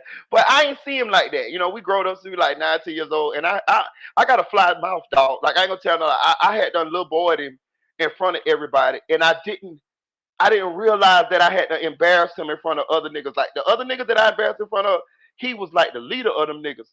So whereas he my childhood friend and my brother-in-law, we got kids from two of the same sisters. So And like we like family, like his daddy, my dad, all of we know each other forever. So whereas I'm looking at it like this my childhood friend, I'm misjudging that we grown now, and he got an image now, and and I'm sizing him. I'm talking to him like like no people don't talk to him like this, but I'm talking to him like this because I don't see him like everybody else see him. You know what I'm saying? So he had to save face. He tried to save face, right? So make a long story short, I talk all kind of shit. They end up moving him, and I never left. I stayed on the block. I stayed on the block all day on purpose, nigga. I did go get me a gun though, but I came back and I stayed on the block all day on purpose. Cause you're not finna run me nowhere. If I would have ran that goddamn day, oh my career was over with. Oh, it was over. It was over. That's all I knew. All I knew is if I run off this block, I can't get over that. Listen, I don't have no blemishes on my record. Trust me, y'all. If y'all run my resume in the hood, I don't have no blemishes. I don't have nobody beat me up. I've never been shot. I never like none of this shit. Like nothing. I don't have none of these situations. Right? If I would have ran, I would have had that situation. You see what I'm saying?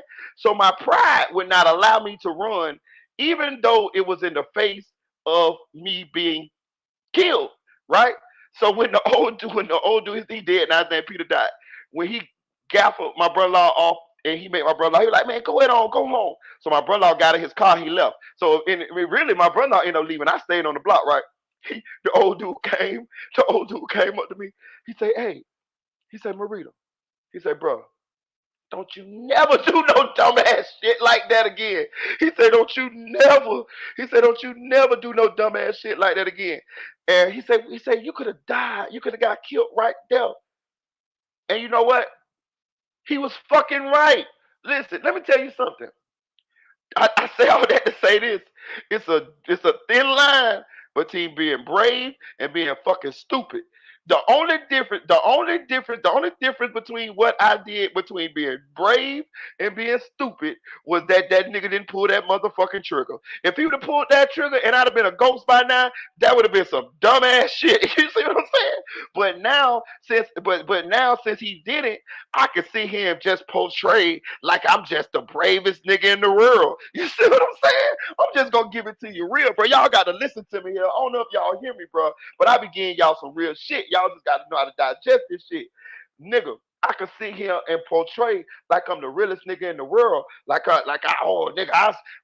nigga had a gun in my face and I just stood up and y'all got me fucked up. No, that nigga. The only reason the only reason I can spin it like I can spin it right now at this time if I wanted to is because that nigga didn't pull that trigger. If that nigga would have pulled that motherfucking trigger, I would have been dumb as fuck, nigga. I would have missed my kids, my family, everybody, and I could have just, see what I'm saying? So that's what I'm trying to tell you. It's a thin line between being brave and being motherfucking stupid. You see what I'm saying? I just gotta keep it real to you, bro. I mean, like, y'all call it what you want to call it. And the only reason I didn't run is because my pride wouldn't let me.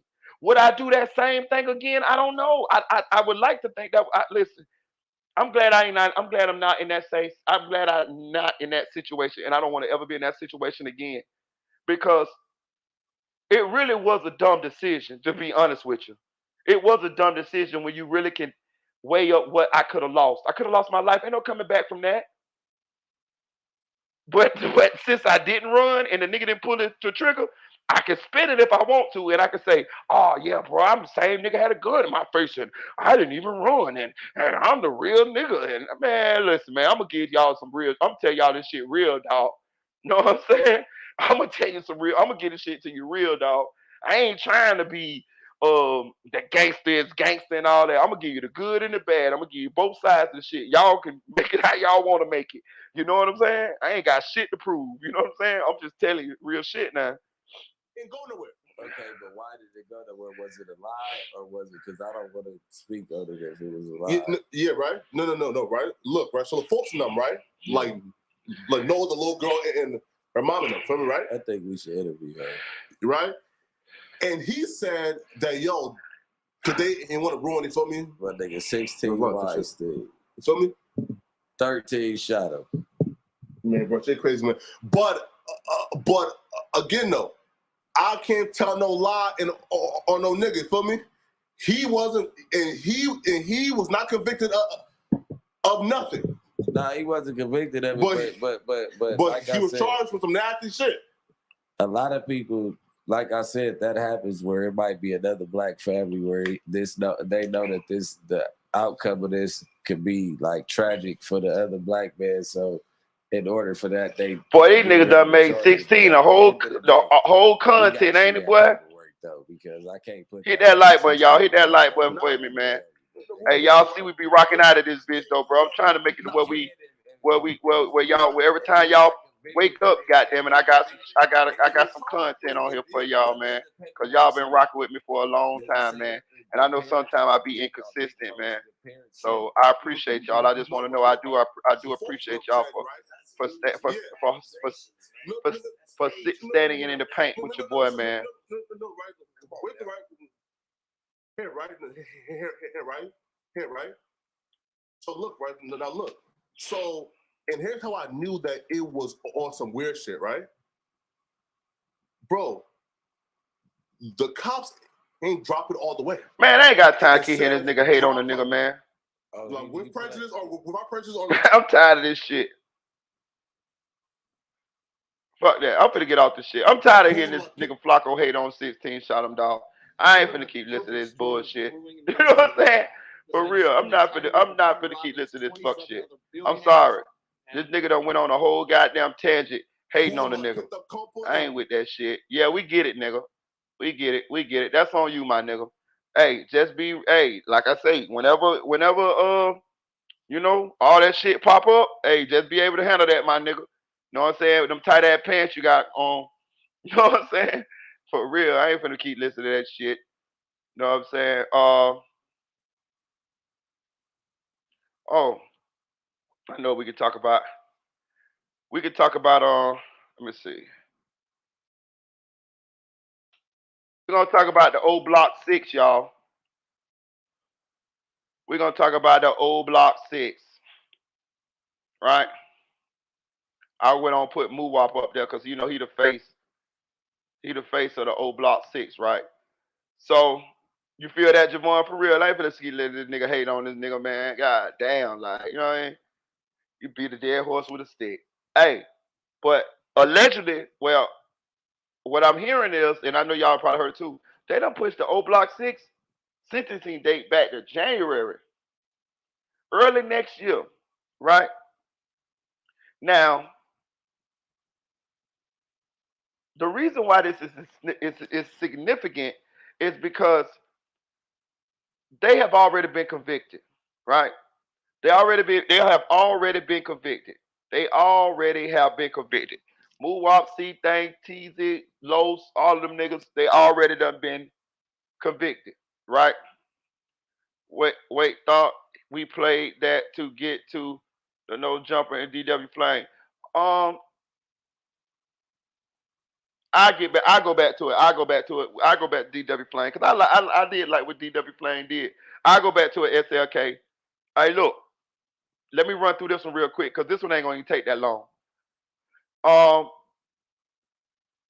They pushed their shit back to January, right?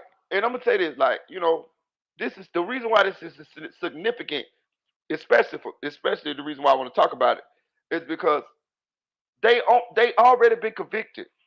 They already have been convicted. They only had two possible sentences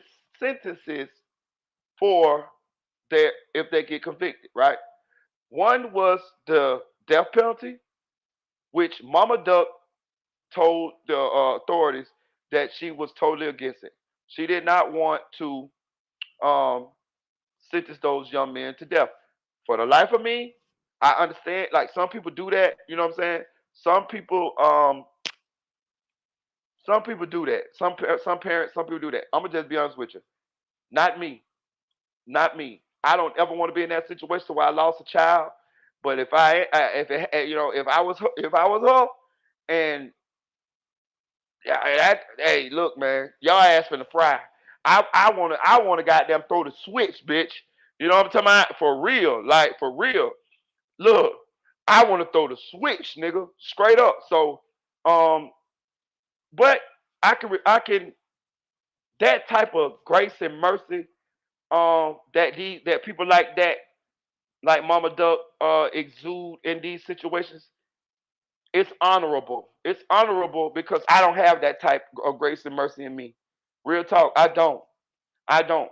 Especially y'all niggas cracking and making songs and wearing shoes with ducks on them and you know what I mean? Like all this fuck shit. No, nigga, no, no, no, no, no. Like, no, nigga, no, nigga. I want to be smoking on a moonwalk pack. Nigga, I want to, there he go. Can't get up on phone now. Yeah, I want to, if I'm Mama Duck, I want to smoke on a moonwalk pack, bitch. Straight up. Know what I'm saying? On God. Know what I'm saying? Like, hey, man, hey, call it what you want to call it, nigga. Get back game, nigga. I'm getting a get back game tattoo and all type of shit. If I'm Mama Duck, nigga, straight up.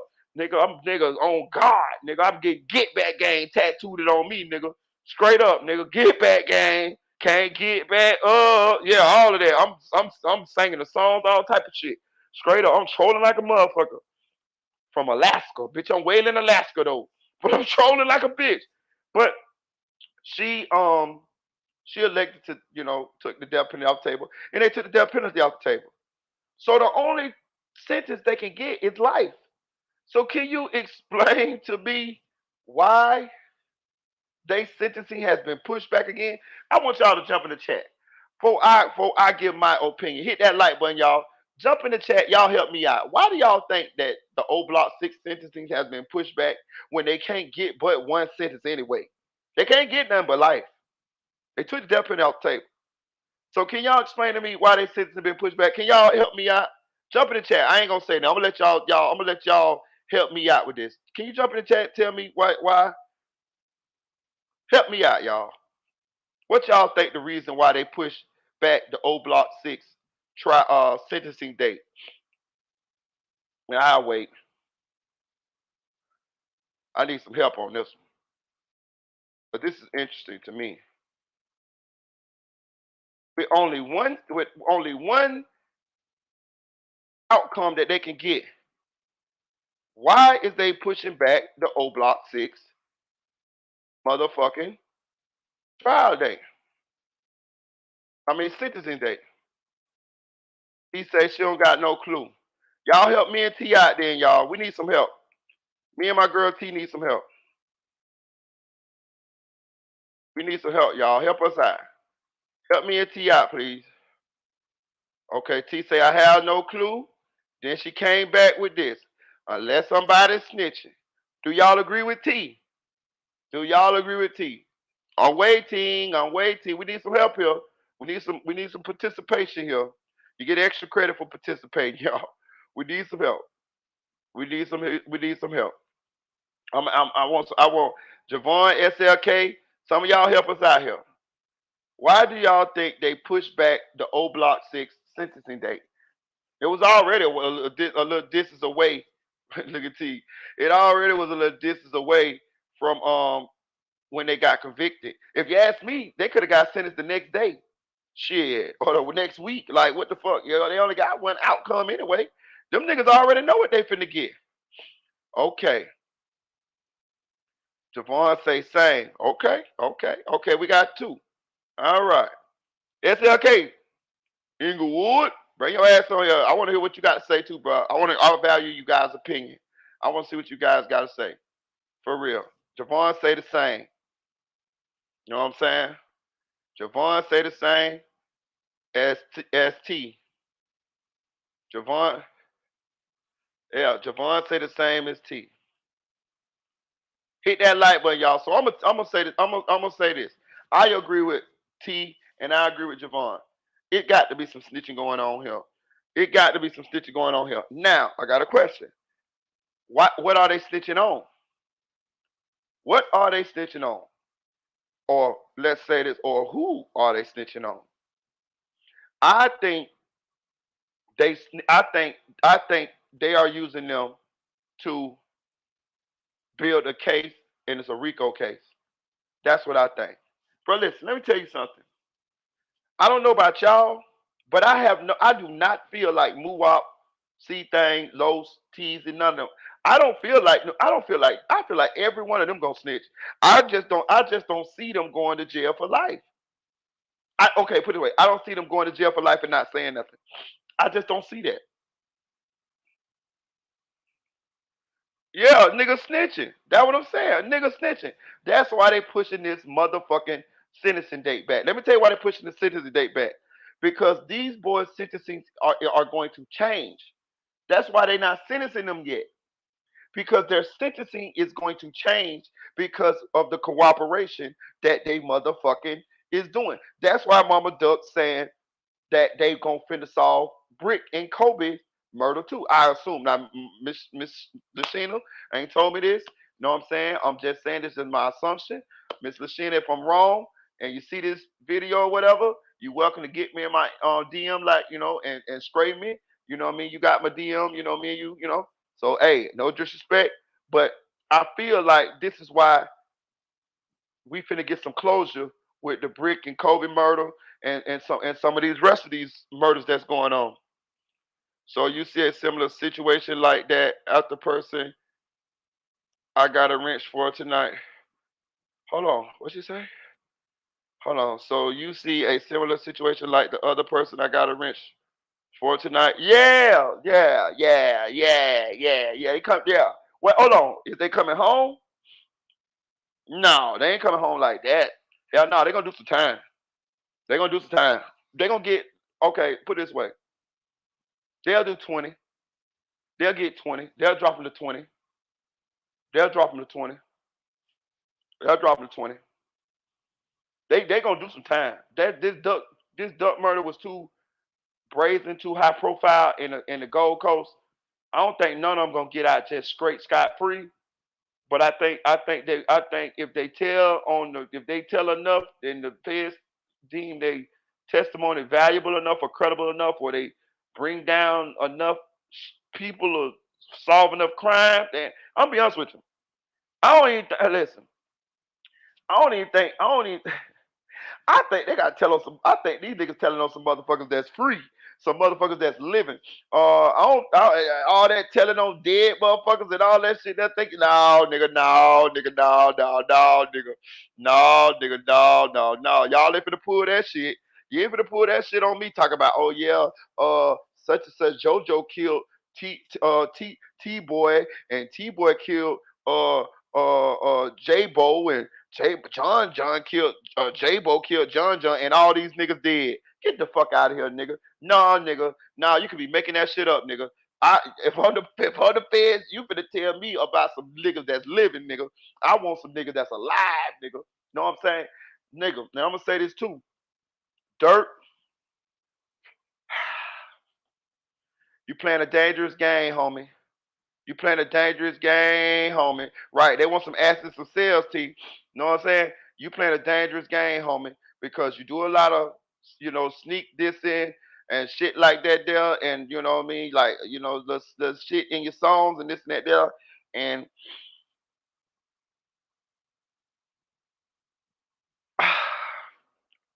it seems like you smart. It seems like Dirk's smart enough to have insulation between him and the shooters, right? So what I mean by insulation between him and the shooters, it seems like Dirk is smart enough to, okay, if something's finna go down, I'm gonna talk to somebody, and that somebody is gonna talk to somebody, and that somebody is gonna talk to somebody, and then that's who gonna talk to the shooters. That's that's what it seems like he's smart enough to do, right? Because none of this stuff has ever came back to dirt. He never got arrested for none of this shit and nothing like this. None of this stuff that he make these songs about. None of this stuff that you know what I mean. You better have your gun for you. Better have your gun for me. We gonna see. You gonna end up by that tree. You know what I'm saying? All that shit right there, right? So um, it seems like he's always smart enough to not to be directly the one who allegedly who's be talking to the shooters, right? So maybe and then with Vaughn dying and his brother being murdered, You know, maybe that's his insulation. Maybe maybe that's gonna keep him, you know, keep that maybe that's what's saving him and keeping them from being able to firsthand say that uh they talked to Dirk this and that there, and you know, this is who paid them to do this and that. Maybe that's what it is. It seems that way. But I'm gonna say this too.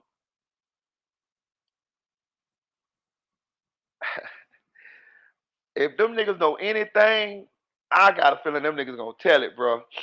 You know what I'm saying? I got a feeling them niggas gonna tell it, bro. And I'm telling you something. I listen, bro. I don't give a fuck what nobody say. Moowop will tell. Trust me. I listen. I know they all trying to say this and that. That nigga Moowop will tell, bro. On God, bro. It's not now one of them niggas that's in that motherfucking jail cell that won't tell. We already know Teasy gonna tell. Tall Teasy, the the nigga that the nigga that set this shit and fuck shit in motion, the nigga that assaulted, that tried to take his silly booty. Yeah, he gonna tell. That nigga that gonna tell. Teasy gonna tell. Goddamn Los, them gonna tell. Yeah, them niggas gonna tell. Hell yeah, them gonna tell. Shit, yeah. Bro, listen. Them niggas ain't even, Dirk ain't even pay for them niggas no lawyer. Only nigga pay for a lawyer is move up. Can you imagine them niggas sitting in that motherfucking jail? Listen, when niggas sit in jail for shit like that, niggas go to making you the enemy. You know what I'm saying? Like say you a big dog, say you somebody like Dirt. Niggas go to making you uh the enemy in their mind. Oh, that fuck ass nigga. Nigga see here you gotta won a Grammy. Nigga like, oh, that old fuck ass nigga Dirt just won a Grammy. That fuck nigga can't pay for me a lawyer, and I'm finna sit in this bitch and do life for this nigga. You know what I'm saying? These niggas motherfucker, you know what I'm saying? We done did this shit to duck my nigga. Nigga can't even help us, my nigga. I'm just showing you how niggas will conjure up shit in their head to justify sinking a nigga, telling on a nigga, or whatever. You know what I'm saying? And you know, hey, and you might can look at it like, yeah, he could help him, but you can also look at it like, goddamn, how I'm gonna help you and not to implicate myself. You know what I'm saying? I ain't tell you to go on the motherfucking. I ain't tell you to kill the nigga. You know what I'm saying? Like it was some money put out there, or you know, we banging, and y'all chose to go handle that. You know what I'm saying? You could have did like Cuba Gooding Jr. on Boys in the Hood. Hey, let me out the car. You could have did that. It's everybody from O Block didn't go do it. It's other niggas. Where the Moona Duke and all of them niggas was at. Them niggas ain't go. So you could have chose not to go too. It's a choice. But you want to go. You want the clout. You want the notoriety for doing that shit. Hey, okay, you got in the car. I told y'all, bro. Like anything I ever did, bro, I took full responsibility for it. I understood the consequences of what it was gonna be before I even attempted to do it. And if I couldn't take them consequences, I just didn't do it. Simple. So if it was me and I would have got it, if I would have went on that shit, I would have already been prepared for the worst. I would have already been prepared for Dirk not fucking with me, Dirk not sending me no money, none of that. You know what I'm saying?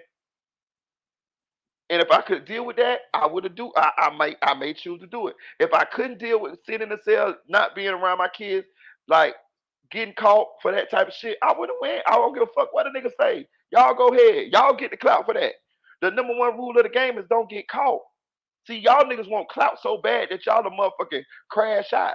No, the number one rule of the game is don't get caught. What sense do it make to go to do something to somebody and lose yourself in the process? That don't make no motherfucking sense. You might as well would have shot your own motherfucking self in the head. Once you shot whoever you shot, you supposed to took the gun and then shot yourself too. That don't make no sense. Like that's why I say these boys got to be on a short bus. They can't be thinking. You got the number one rule in anything in the streets is don't get caught. That's the number one rule. It ain't no other rule other than that. Is don't get caught. What the fuck is you doing it for if you know you finna get caught? I ain't doing a motherfucking thing if I know I'm finna get caught. Can you explain that to me? That's why I said these niggas ain't got no guidance or something. I'm not doing shit. I'm telling you, nothing. Listen, the Brinks truck can walk out. Them people can walk out going to the what's the name, and they can drop a bag of money right motherfucking now. And if I see camera right there, camera right there, camera right there, camera right there, camera right there, I'm just walking. I ain't got no mask on. I ain't got nothing. I'm just shopping, and they fucking drop it. I can't take it. I want to take the bag of money, but I can't. You know why? Because I'll be in jail by sundown, nigga.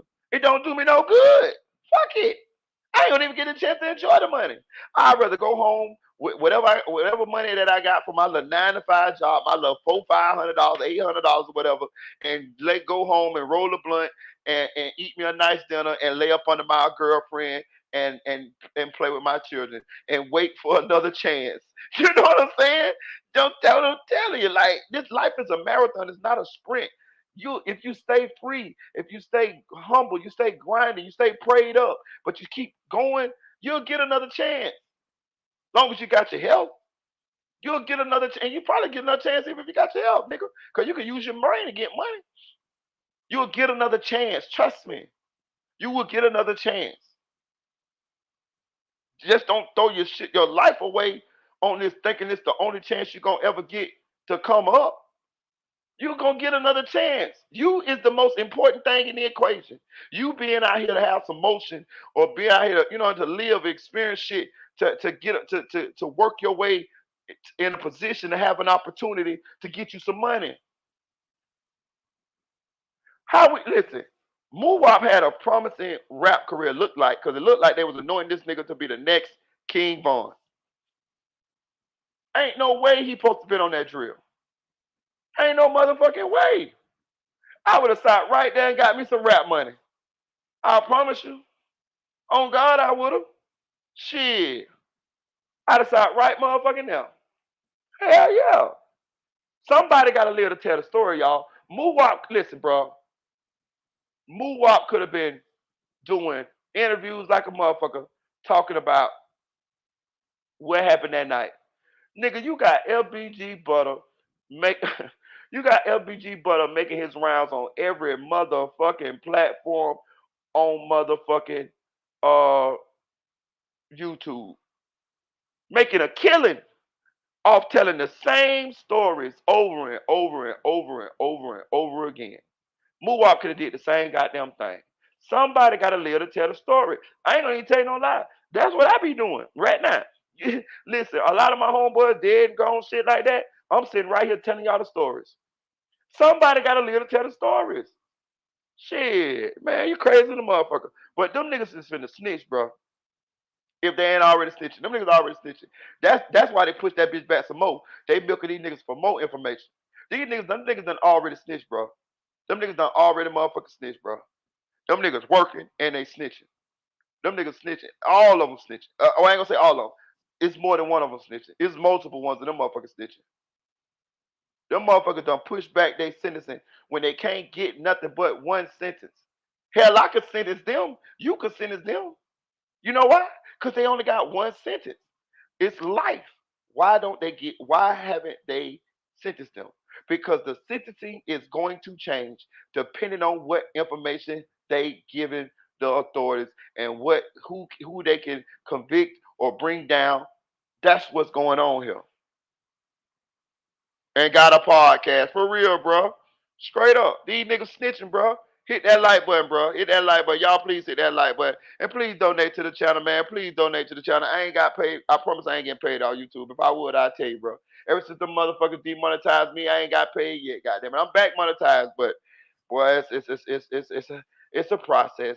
So in my words, in my opinion, the old block niggas is snitching, dog. Know what I'm saying? That's the only reason I can understand. That's the only reason I could um come up with that they motherfucking release dates is I mean they sentencing dates is changing. It just don't make no sense. Let me see what DW Flame got going on. Yeah, so y'all can lay around for it. It's gonna break y'all. It's gonna break them niggas hard when motherfucking when they motherfucking when they find out Moowop snitching like a motherfucker. Yeah, it ain't over till that white man hit that. I'm telling you. Let's see what DW Flame got going on. Hey man, I ain't gonna lie to you. I'm telling you, DW Flame was the smartest motherfucker up there. I'll make sure y'all tune in for my live stream, right? I'm going to do my live stream today. Truth is, niggas is getting shot. Shit is unprofessional. There's lawsuits going on. I got some good shit for y'all, so y'all pay attention. That's why Nojumper is going the way it's going, not because of the shit that niggas is saying. Let me tell y'all gotta pray for a couple people, cuz. Let me tell y'all who to pray for, cuz. Pray for Nojumper, cuz. And one more thing, them niggas is not getting no chili over there. No chili. So me being smart enough, I was like, okay, that's a good platform. Real quick, I could use. Boom. Talk to Adam. He like, I really don't pay niggas here. I give niggas like a couple $100 a show, whatever. I'm like, all right, cool. I know what I'm gonna do. Being me, I'm 3 steps ahead. I'm like, I'm gonna get my own show, which I did, and then I ran up bands with my show. You feel me? I charge at least nigga 2,500 to 5,000 a show for my guests who come on and shit like that, nigga. None of them, nobody else up there doing that. Not saying niggas is broke. I don't know what certain niggas' pockets is, but niggas ain't getting paid. But I was like, you know me, I'm from the east side. I see opportunity like this real quick. You know what I'm saying? And it was a good platform to keep my name alive. But I ain't never been up.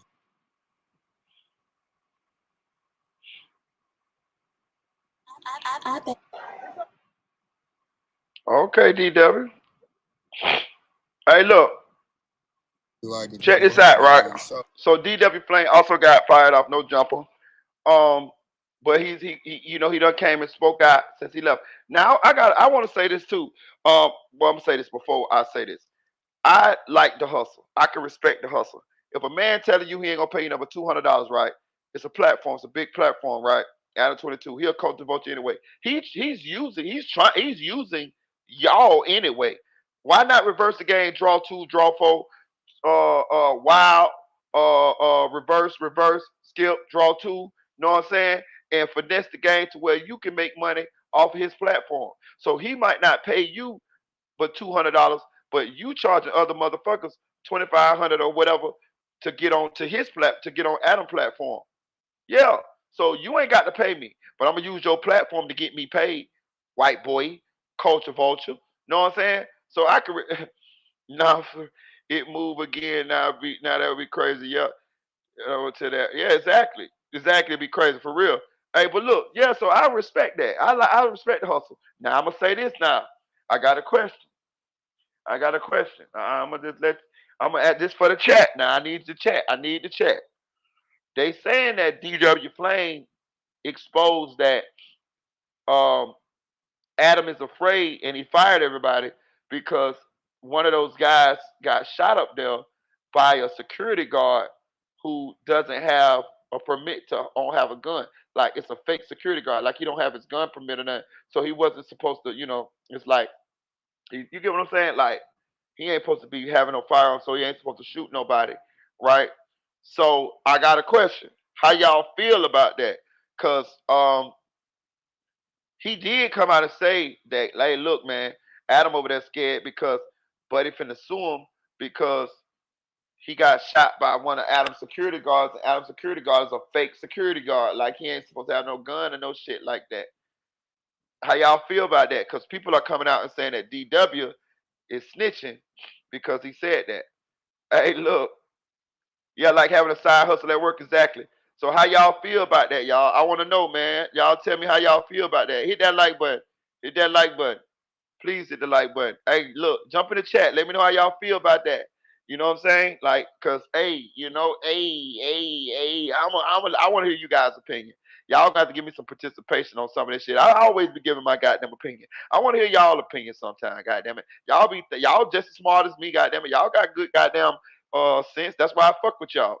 You know what I'm saying? Straight up. Ain't nobody who be in my chat who come up on my panel dumb. All y'all got some goddamn sense. That's why I listen to y'all. Know what I'm saying? Shit. So how do y'all? What do y'all feel about uh what they said DW did? How do y'all feel about what they said DW did? He's smart. I would have played it the same way. Yeah, I agree. I agree. I agree. I would have played it the same way too. But I'm saying about him telling about Adam's security guard shooting the man and Adam's security guard not being a license to have a firearm. How do y'all feel about that? Because people saying he's snitching. I want that paperwork because I think it's documented already. So you think what you mean? What you mean, SL? Tell me what you mean. So you think it's documented already that DW got a little something on his name? Is that what you're saying? I don't want to, I don't want to say that what you're saying and that ain't what you're saying. Like, is that what you're saying? I don't know. You know, but I just want to know you guys' opinion. That's really what I want to know. I want y'all opinion. You know, really. I'll wait. Hit that like button, y'all. Please hit that like button. Also, donate to the channel, man. Please donate to the channel. Let me check this. Let me check my cash out. Because sometimes I don't be looking, dog, and y'all be done donated to the channel. And I be sitting up here talking about donate to the channel. And y'all be done already donated to the channel, bro. I swear. And I apologize for that. Because I be really wanting to give y'all shots out when while I'm on live because to show y'all that I'm appreciative. But my cash app is on my other phone, and I swear I don't even be done. I get off, but I'm gonna tell you what I will do. If I see that you be done donated, and I notice that after I get off, I DM you. You know what I'm saying? I text message you if I got your number, and I'll be like, thank you. I will do that. But I know y'all be wanting to hear y'all name on live and shit, and I be wanting to give y'all shots out too, cause that's real love there. Hey, look, how y'all feel though, man? Tell me how y'all feel about what DW. Don't bite your tongue now. Let me know.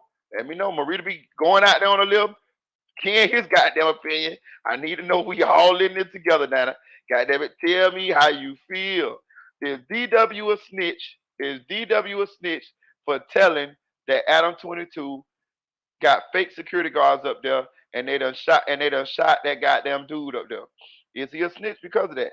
I need to know. I got to know. I got to know. Ah, goddamn Butter Live now. Oh, this nigga Butter Live on Instagram right now. What happened? Let me cut this nigga Butter down. He live on Instagram. Hey, look, check it out. What happened? I think he said something because it was already filed in public record. Okay, okay. So it ain't so SLK said it ain't snitching then. Okay, okay, okay, okay, okay. I go for that. I go for that. If it's already filed, it's already public record. He's speaking on it. Because I'm gonna be honest with you, I had already heard about that. I had already heard that before. Uh uh DW came out and said something about it. I'm just be real with you. I had already knew, and I think everybody had already knew that the guy had got shot by one of Adam's security guards. And yeah, I mean, so yeah, but that's still dry snitching. Yeah, it's dry snitching. It's dry snitching because you up there. Because you up there. Like it's one thing for it to be in a police report and all this and that there, but you like corroborating what happened. You know what I'm saying? It's like okay, so it's like say something happened, say my neighbor be like, yeah, I got robbed. I got robbed and he go to the police, he file a police report and he get robbed. And he say he got robbed. And then I come out the next day and I say, yeah, man, my neighbor got robbed, man. Yeah. I'm corroborating it. Okay, I'm gonna take it a step further than that. Say my neighbor say, yeah, I got robbed and I got robbed by my other neighbor. My other neighbor robbed me. Yeah, the guy that lives right down the hall, he robbed me. And then he go to the police, he filed a police report, whatever. And it's documented that he said that my other neighbor robbed him. And then I come out on social media and I say, yeah, my neighbor got robbed. He got robbed by my other neighbor. Yeah, the guy right down the hallway. Yeah, that's that's me corroborating it. Yeah, that's pretty bad there. Yeah, you don't do no shit like that. You just stay out of that. But I'm gonna say, man, hey, look, man, it is what it is, man. It is what it is. Hey, look, we gonna see.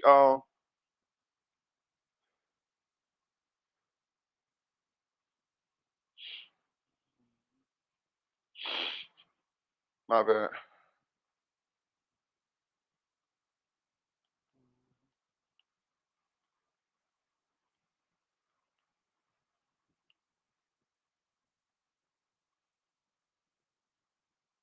But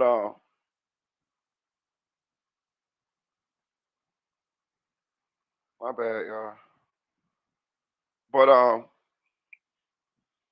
yeah, I'm gonna leave that one. I mean, like, hey, I'm gonna stay out of that. I just had to talk about it, y'all. You know what I'm saying? Because it was one of the things she said, "Damn, my bad for the chat. I was working with my phone in my pocket. I had no clue all that was happening. I thought that screen was off. Oh no, you good. You good. Any street business that's made easier for the police to convict is snitching to me. It's telling for sure. It's telling. That's what I'm saying. Like, I think people need to understand the difference between snitching and telling.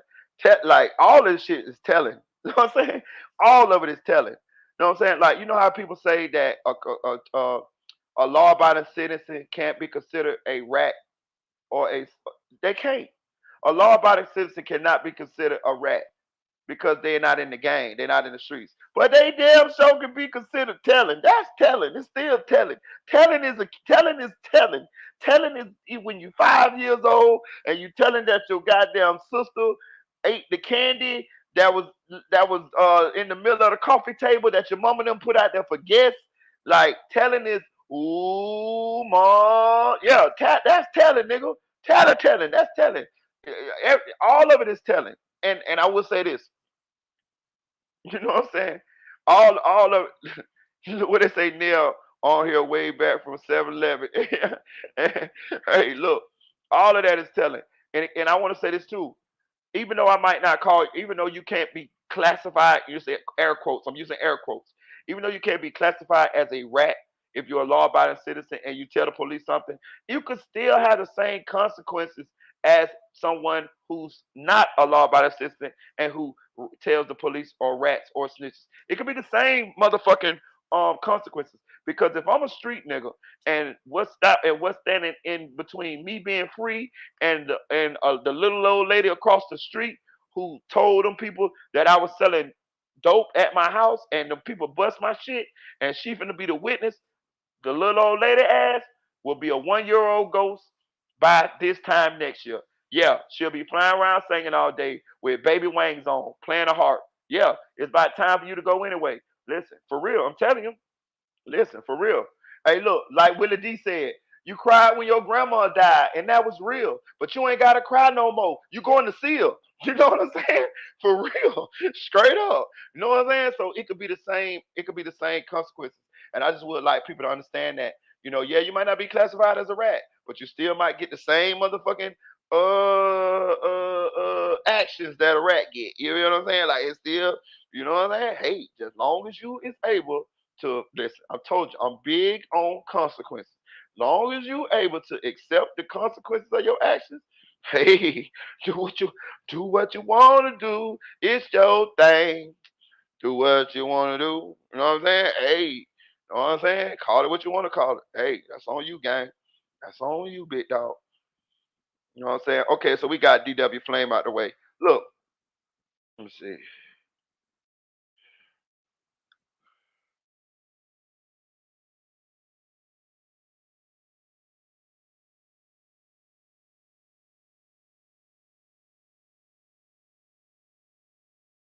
Hey, look. So my phone screen was being manipulated in my pocket by me running him down. Oh, okay, then T. What you got going on? I'm gonna put that. You know me. I'm the instigator. All this salacious shit. I'm putting it right up down the string.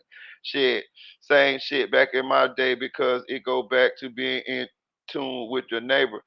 We handle shit ourselves. You call the police, whole block looking at you funny. Hell yeah, cause you might slow down. You slowing down money, all type of shit. You know what I mean? Like like bro, like we can't even trust you no more. Yeah, I had to chase my dog down in the backyard. He didn't want to go back in, and I can't leave him out here because it's raining. Oh, okay, T. Okay, T. I got you. I got you. I got you. Read the other comment. If nothing serious. Okay, all right. Cause you see me, I definitely, I would like. What she mean? She had to chase him down. Who she chasing down? Okay. You know what I'm saying? Hey, look.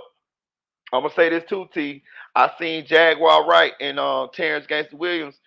They mighty close. They was FaceTiming the other day when Sko had Jaguar right on his channel. You know what I mean? So hey, Hey, if you gotta bust that bitch in the head, let me know. You know what I'm saying?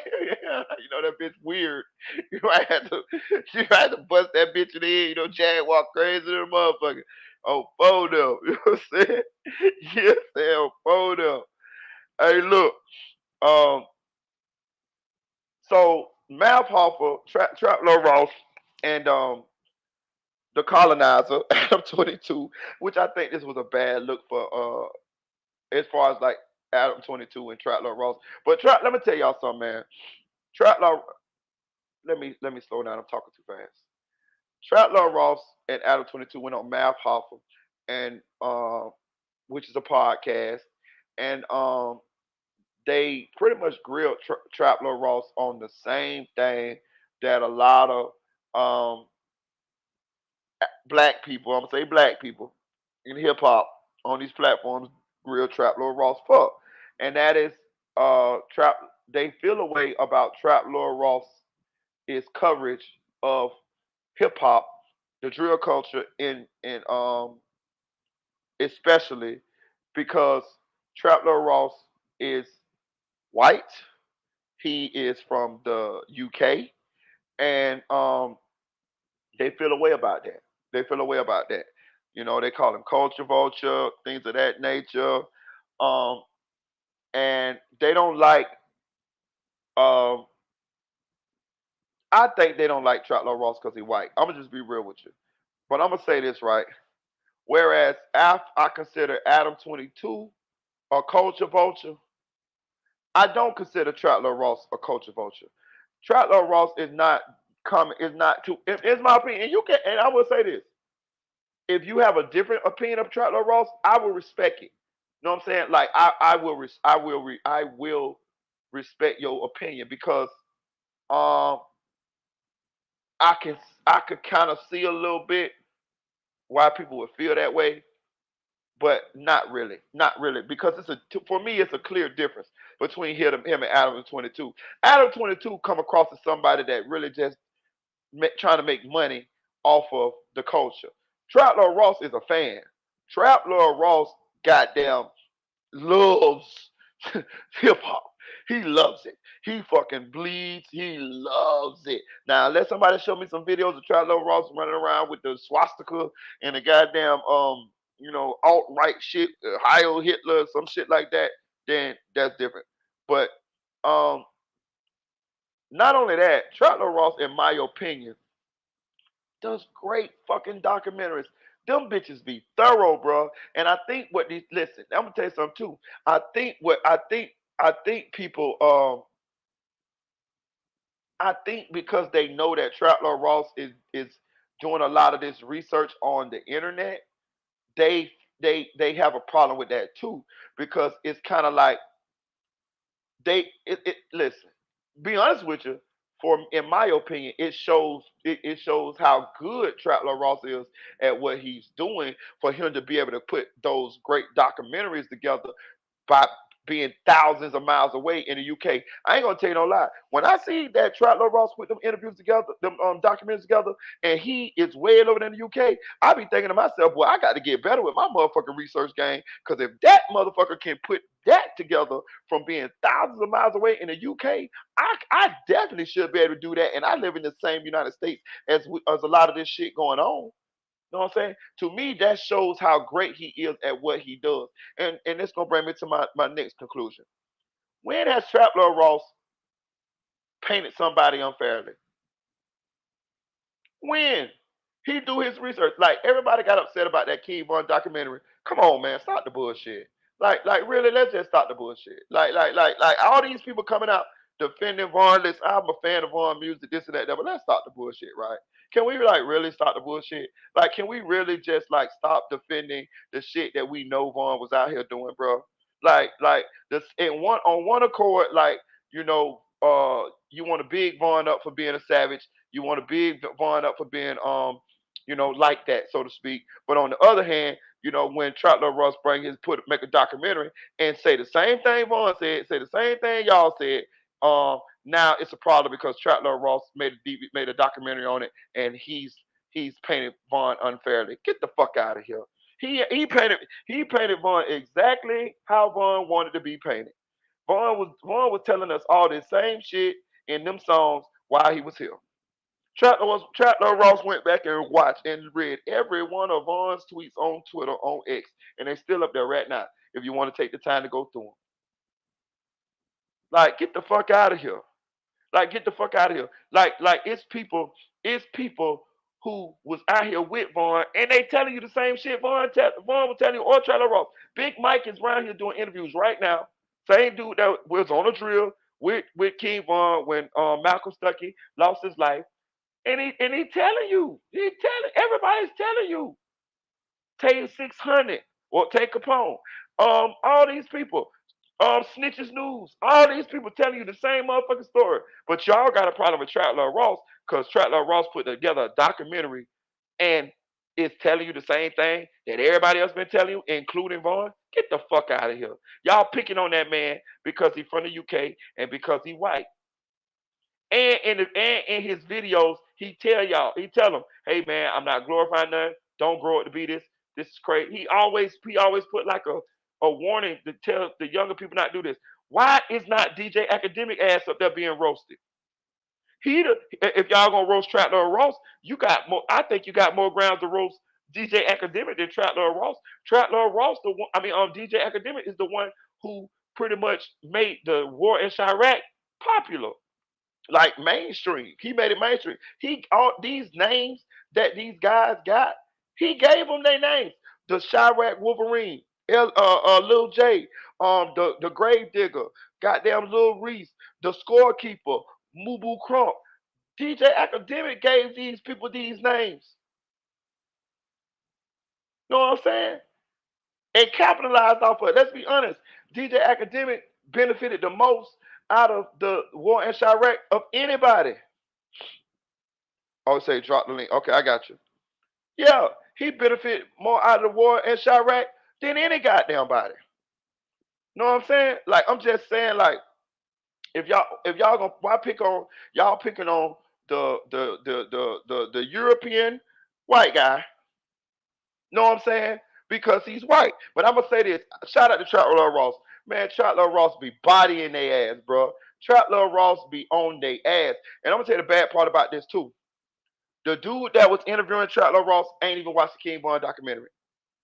He up here grilling Trapper Ross, telling Trapper Ross all this shit that he don't like. So Trapper Ross say, "Damn, did you watch the documentary?" Man, they ain't watched the documentary. You see how dumb we is? Like, you know what I'm saying? Like, this is just a dumb representation of for us. Like, I hate ignorance. Like, at least if you gonna have something to say, at least you had time to prepare for this Trapper Ross um interview. You know what I mean? That way you can give your point of view. You had time enough to watch the King Von documentary. You had time enough to do some research so that when you asked these questions, you came up with your point of view or your stance that you could have had some ammo in order or some questions to ask Trap Lord Ross and some things to point out that you didn't like or that you want some clarity on. But you pretty much just running your motherfucking mouth. You didn't even watch the documentary. He said he asked Charlotte Ross. He said, Do you do documents on no? You ain't got no documents on nobody else. That's all you do is King Von in Chicago." Charlotte Ross said, "Man, I got documents on Kendrick Lamar, Jay Z, everybody." And he do. I watch those documentaries. So when people be trying to see it, talking about like, "Oh, he just do King Von documents or Shire," that's not true. No, the fuck that is not. That man do documentaries on every motherfucking thing. You know what I'm saying? And it's just coming off as racist as fuck. You know what I'm saying? Like, and I think they got that shit pointed in the wrong direction. Like, do we black people, do we hip hop culture, do we even know how to identify a culture vulture? Like, cause we got some legitimate culture vultures, but we also got some people that's not the same skin color as us, and they're not culture vultures. Everybody that's Caucasian is not a culture vulture. You know what I'm saying? Like, we got to stop this shit. A lot of these people added shit to the culture. Let me say this too. Trap Lord Ross helped King Von. He helped King Von. Let me tell you why he helped King Von. King Von was already dead, y'all. King Von was already dead when Trap Lord Ross came out with this documentary. You know what this? And it goes to show you how great Trap Lord Ross documentary is because this is the number one documentary that they talk about when they talk about King Von. Trap Lord Ross documentary is going to make it to well. King Von, name, legacy, all of that shit, family, all that shit gonna be able to stay alive and get money. You watch what I tell you here. It's gonna be more King Von documentaries and shit like that, and maybe even a little series, or maybe a Netflix movie, or maybe even a real movie. You see what I'm saying? This is because of people like Trap Lord Ross. If we forget, if people forget about King Von, then that cuts down the money that his estate is going to be able to make. You see what I'm saying? Same thing with Griselda Blanco. Her son, Michael Corleone, was just on Vlad TV. Go watch the interview. It's a great interview. And he said that he finagled it to where they was getting living a comfortable life off of the rights of their stories. And that happened because of the Cocaine Cowboys documentary. He say the first Cocaine Cowboys documentary, they didn't get a dime off of it. They was gonna put a cease and desist on the people who made the documentary. But he told his mama, he said, no. He said, hold on, mama, we're not gonna do that. We're gonna let them do what they do. When they put that Cocaine Cowboys documentary out, you know what happened? It blew Griselda Blanco up. So after it blew her up, you know what he was able to do? He was able to go, and now he could sell the rights to their story, because he her son. So it made a market for Griselda's story. He didn't get paid off the first Cocaine Cowboys, but he was able to make money off future projects because people now was interested in Griselda Blanco's story. You see what I'm saying? Same thing with King Von. Same thing with Trotler Ross. Listen, I didn't like Sexy Red at all. I just watched Trotler Ross documentary on Sexy Red, and I respect her. I might not like her music, but I respect her hustle now, and that's all because of him. You see what I'm saying? What's up, T? Hey, hey, hey. How you Uh, feel about it? I'm with you. You know, I'm a Trap Lil Ross fan. You know that. Hell, his last documentary about 600. I was on that bitch within the first hour it was released. Hell, to tell you how much of a fan I am of his, I could pay for his damn Patreon so I could watch the shit uncut because I need to see everything. But he does good documentaries. And I agree. Everybody hates on him because he white and from the UK. But my thing is, if y'all dumbasses wasn't saying everything, he would have no information to be able to draw from to be able to do these damn documentaries. So don't be mad at him. Be mad at yourself. You the one who gave him all the goddamn information he needed to do a 6 fucking hour documentary on your dumb ass. Why you hate? Oh, because he white and because somebody black didn't think to do the same thing? We could do the same thing. He just jumped on the wave, and I respect him because hell, he wanted to be a rapper at one point himself. He did rap. That's why if you look at his old videos when he doing the sponsorships, he made raps for him. He did that shit himself because he wanted to be a rapper. I think he scrubbed it all from the internet, but there was a documentary on him where it showed where he did a video to one of his songs. Like, so he's not just somebody who's coming to take from the culture. He tried to add to it too. And that's why one, I don't consider him a culture vulture, and two, I respect his hustle. I respect the hell out of Trap Lil Ross. He does what people are mad they didn't think to do first. And because he's white and from the UK, they got a problem with it. Because had it been somebody black from goddamn Texas or Louisiana doing the shit first, they wouldn't have said nothing about it. They wouldn't have a problem with it at all. But because he's white and from the UK, oh, it's a problem. No, it's a problem because first of all, they're committing these dumbass crimes, and two, they're writing about it all over the fucking internet and leaving evidence for people to come back. What Von's tweet started in what 2011, 2010, maybe even earlier than that. You left evidence from 10 plus years ago of crimes you committed, and he connected the dots with that shit. He was able to get the damn Freedom of Information Act or use the Freedom of Information Act to get the actual police reports of the actual crimes. And he connected the shit to the tweets, and all of it added up. You mad because you didn't sit there and do it. So you gonna hate on him because he's white and from the UK and making money off of the hip hop scene. Everybody makes money off the hip hop. Shit. I'm not mad at him one bit. Stop hating on the man. And Yeah, you're right. As you just made a good point. Then, uh, everybody makes money. What are we fucking? What the fuck is we talking about? Listen, I'm glad you said that, T, because I didn't even fucking think about that. That's the elephant in the room. Everybody make money off hip hop. Why you ain't mad at Lucian Grange, who's Jewish? Why you ain't mad at Leo Cohen? Why you ain't mad at Clive Davis? You know what I mean? Like, what are you talking about here? Like, you know what I mean? Like these people, these like you right, T. I didn't even those are the think about people that. who Like, are making money off of your artists, your favorite artists when they die because they got insurance policies on their ass. So even in death, they making money off of these men and their story. So why can't trap Lil Ross? Because ain't nobody saying shit when Von died and his damn record company got a damn insurance policy on him and got $4, $5 million off his ass. Ain't nobody said a word about that. But you mad that Trap Lil Ross made a documentary that's got, I think, like 10 million views by now, or maybe even more than that, and made money off of it. He ain't make a quarter of what they made off of Von when he died.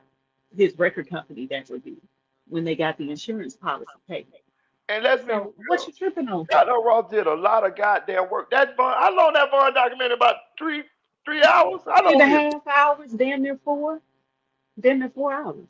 The one he did on Young Boy is six something hours, damn near seven. The one he did, the most recent one he did on 600 is 6 hours and 13 minutes long. You get the extra 13 when you go on, what you call it, his Patreon. That's the unedited shit. But can you imagine how many months he worked on that shit? That ain't no damn project you do in a week. It's not. You know how many people you had to research to do that damn 600 documentary? Not just the ones that are still living, but the ones that are dead too. To be able to pull all that shit together, can you imagine the amount of work he put in for that? So I'm not mad at him at all for getting the money he making off of it. Shit, get your money, man. They Right, left and I'm gonna say this all too. of the means for you to do it. So Right, I'm and not mad. I totally 100% agree. And I'm gonna say this too. I don't know King Von, never met him, but I listened to enough of his music and I watched enough of his interviews and I seen enough of them tweets so I can tell you this. I would bet you, uh, $100, $10 to $100 to $10 that being that Von is passed, and if he had an opinion about this type of shit going down when he was after he was dead, he would love the fact that Trap Lord Ross making the documentary of him. He already gone. Vaughn would he wanted y'all to know about him when he was alive. You know damn well dead. He want a bitch to know. Bitch on phone them bitch. I was King Vaughn. This what I did, nigga. Straight Thank up. you. You know what Thank I'm you. saying? Thank Vaughn you. would want a bitch to know. Even Tay 600 said it when he did his review of the documentary. He's like, Vaughn would love this shit. He was telling you about what he did when he was alive. Why wouldn't he want you to know it now that he can't get no consequences from it? Hell yeah, Vaughn would love this shit. Because he was, I'm not gonna say he was an attention whore, but he damn sure wanted you to know who he was and what he did. He damn sure wanted you to know he was that nigga. Let's just say call it spade a spade. He wanted you to know he was Mr. BD. He was putting Bill to ass, as they say in Chicago, and he wanted everybody to know he did that. So hell no, Vaughn wouldn't be mad at this shit. He'd be proud that he got a damn near 4 hour documentary exclusively about him. Because see, the 600 documentary got 50 niggas in it. That Vaughn documentary is all about him. So hell yeah, he would be happy with it. He wouldn't be complaining about it. I don't. Only person I heard had a problem with it was his cousin Balaam. That's the one who did the strike to get it taken down the first time. That's why Ross had to go in and change a few things with the KI killing because they didn't want that to be public. But a few months after that, that's when the police report came out and basically said, "Yeah, Vaughn did it. We closing the case. That's it." So, what you mad for? You know, get off this man dick. That's all I can say. Let him have his moment. Ross is doing his shit, and I ain't mad at him. Like I said, I pay for his damn Patreon. It was only $2. I was Yeah, he on added. the lowest limit. He added to the culture, man. For me, I'm just saying. For me, I'm gonna play Poetic Flacco. I know some of y'all don't like Flacco, but Flacco did do a good job of. And I don't want to play the whole Math Hoffa interview going through little pieces because you know some of them they ain't gonna be some of the parts they're not gonna be talking about. The what I'm talking about as far as like the culture vulture shit. So I'm gonna play Poetic Flacco so y'all can see what how they was doing Trap Lil Ross up there at Mav Hoffa, and then we'll talk about it on the back end. Okay. Now, because he does these hood documentaries on these drill rappers, like when he goes on multiple podcasts, they try to like press him and corner him into this culture vulture narrative. Now, he usually does a great job at maneuvering around it. I was scrolling down my feed and seen a video posted by the Math Hoffa podcast titled Mecca Goes Head to Head with Trapper Ross and Adam 22. Now, I must say, this is the most pathetic attempt by a host to debate Trapper Ross about the culture vulture narratives. This was really sad and difficult to watch. And by the comments, they know that too. His co-host Mecca was super unbearable in this clip. So Mecca starts off by claiming that Trapper Raw's documentaries are responsible for deaths. We're rallying back. If we're going to talk about it, let's talk about it. The fact is, this is your lane. This is what you've done. This is the attention you've called to it. I don't know how many deaths have happened because of what you covered. 0. Okay, you're sure about 0. that. You're sure about that. You sound like I got bodies. No. That's crazy. Even Trapper Rawls gets like uncharacteristically annoyed and cheeky, like, bro, like that's crazy. Like, Now everybody starts laughing, sort of like drowning out the stupidity of Mecca. But then it doesn't stop there, right? But here's the thing, and here's why I was like really annoyed. Because Mecca exposed himself really early on in this podcast. Like he exposed that he doesn't watch Trapper Ross's content at all. And essentially he's debating from the perspective of what he's heard about Trapper Ross's content instead of watching it. Like, yeah, nobody's saying that here. Yeah, you know, don't be pushing the violence. Okay, what are you doing? I'm making responsible content that's giving a factual summary of what's going on in hip hop. And I think a lot of it's negative. Hold on. Is your content sexy? That's also not the question because they're not covered. This isn't hip hop. This is crime. It's gangster rap drill music, right? Which crime. is the most popping subgenre in hip hop right now. Crime. Gangster rap. But there are plenty of other genres you could cover. I've been covering them. You see my Eminem video? No one wants to talk about it. No one wants to talk about it. You have a Kendrick video? Yeah. You have a Kendrick When Kendrick met Obama, I got a whole video on it. No one watched it, but it's there. Okay, but you stopped that. I'd still be doing it here and there. Here and there, but not drill music's the most popping thing. This is like really embarrassing, bro. And I feel bad for Math Hoffa, man, because Math Hoffa probably expected this dude to put up a better fight because he probably talks that pro-black Kenta cloth stuff in the barbershop all the time. But then when he's in front of Trapper Ross and Adam 22, like he exposes himself as being like an amateur, man, a peewee, bro. Like he doesn't watch Trapper Ross's content at all, which he just exposed because he's asking about video ideas that Trapper Ross already did. Now, here's the thing. If you never watch the content, it'll be okay to ask questions, right? But he's trying to like broadcast his overview of Trapper Ross's content that he's gathered from what he heard about the content instead of watching it himself. So essentially, bro, what you're about to see is Trapper Ross just outclass this dude and make him look like a freaking idiot. Talking to you about you. When I talk to you about them, they'll be here.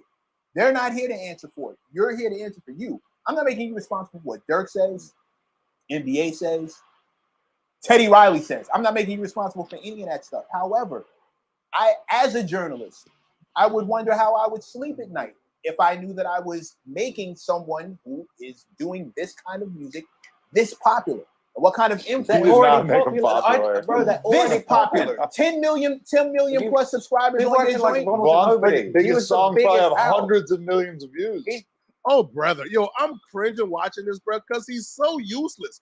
Math Hoffa, get rid of the overbaked Flappy Bird, bro. He serves no purpose here. Like he's cut your mic on, Tanel. He calls himself a journalist, but doesn't. I couldn't pull you up. Doesn't have no 10 million subscribers. That's absurd and insane. And he also said that Trapper Ross. Oh, you finna come back up? All right, come back up. I'm gonna pull you back up. Brother, you shouldn't even, bro. At this point, you're not even qualified to speak ever. You are a nincompoop. You are stupid, bro. Trapper Ross and Adam 22 is reacting to this like, bro. Don't leave me, Tanel. Don't leave me. On a hip hop podcast, bro. I thought I was on a podcast with people who understands the culture and music. This dude is clearly just talking from whatever like barbershop narratives or talking points he heard. He's just spewing it back because he don't know who King Von is or Lil Durk, and he knows nothing about nothing. Here's the point in the interview where Yeah, I don't know what the hell happened. collectively shut up. So he has a big problem with Trap Lil Rawls making the King Von documentary, and then Trap Lil Rawls asked Mecca if he watched the King Von documentary, and watch this response. I mean, you equal dying enormous. Not at all. Your platform, they made it to your platform. There's a bunch of kids who say, I made it. Look who's talking about. I just feel like did you watch the whole Von video? No, I've watched tons of it, but he lied ass. He ain't watched shit. It's sad. So he starts off by telling Trap Lil Rawls he glorifies the gang stuff. Trap Lil Rawls said, "Nah, bro. Like in my videos, if you watch it, you will see." Boy, they be making it. But I hate not to take this path and how bad it is, right? But let me shut up so before I then get he in trouble. quickly pivots to, well, you just making a video, period. You know, would give kids a Let me platform be quiet that before I they get wanna in trouble. be on, and because kids want to be on your platform, they will go out and commit violence. First off, that's just stupid, right? That's like saying that CNN and Fox News or your local news should not exist because kids know if they commit a homicide in the city, they will be on local news and on TV. It's just stupid and dumb. It's not even like a coherent point.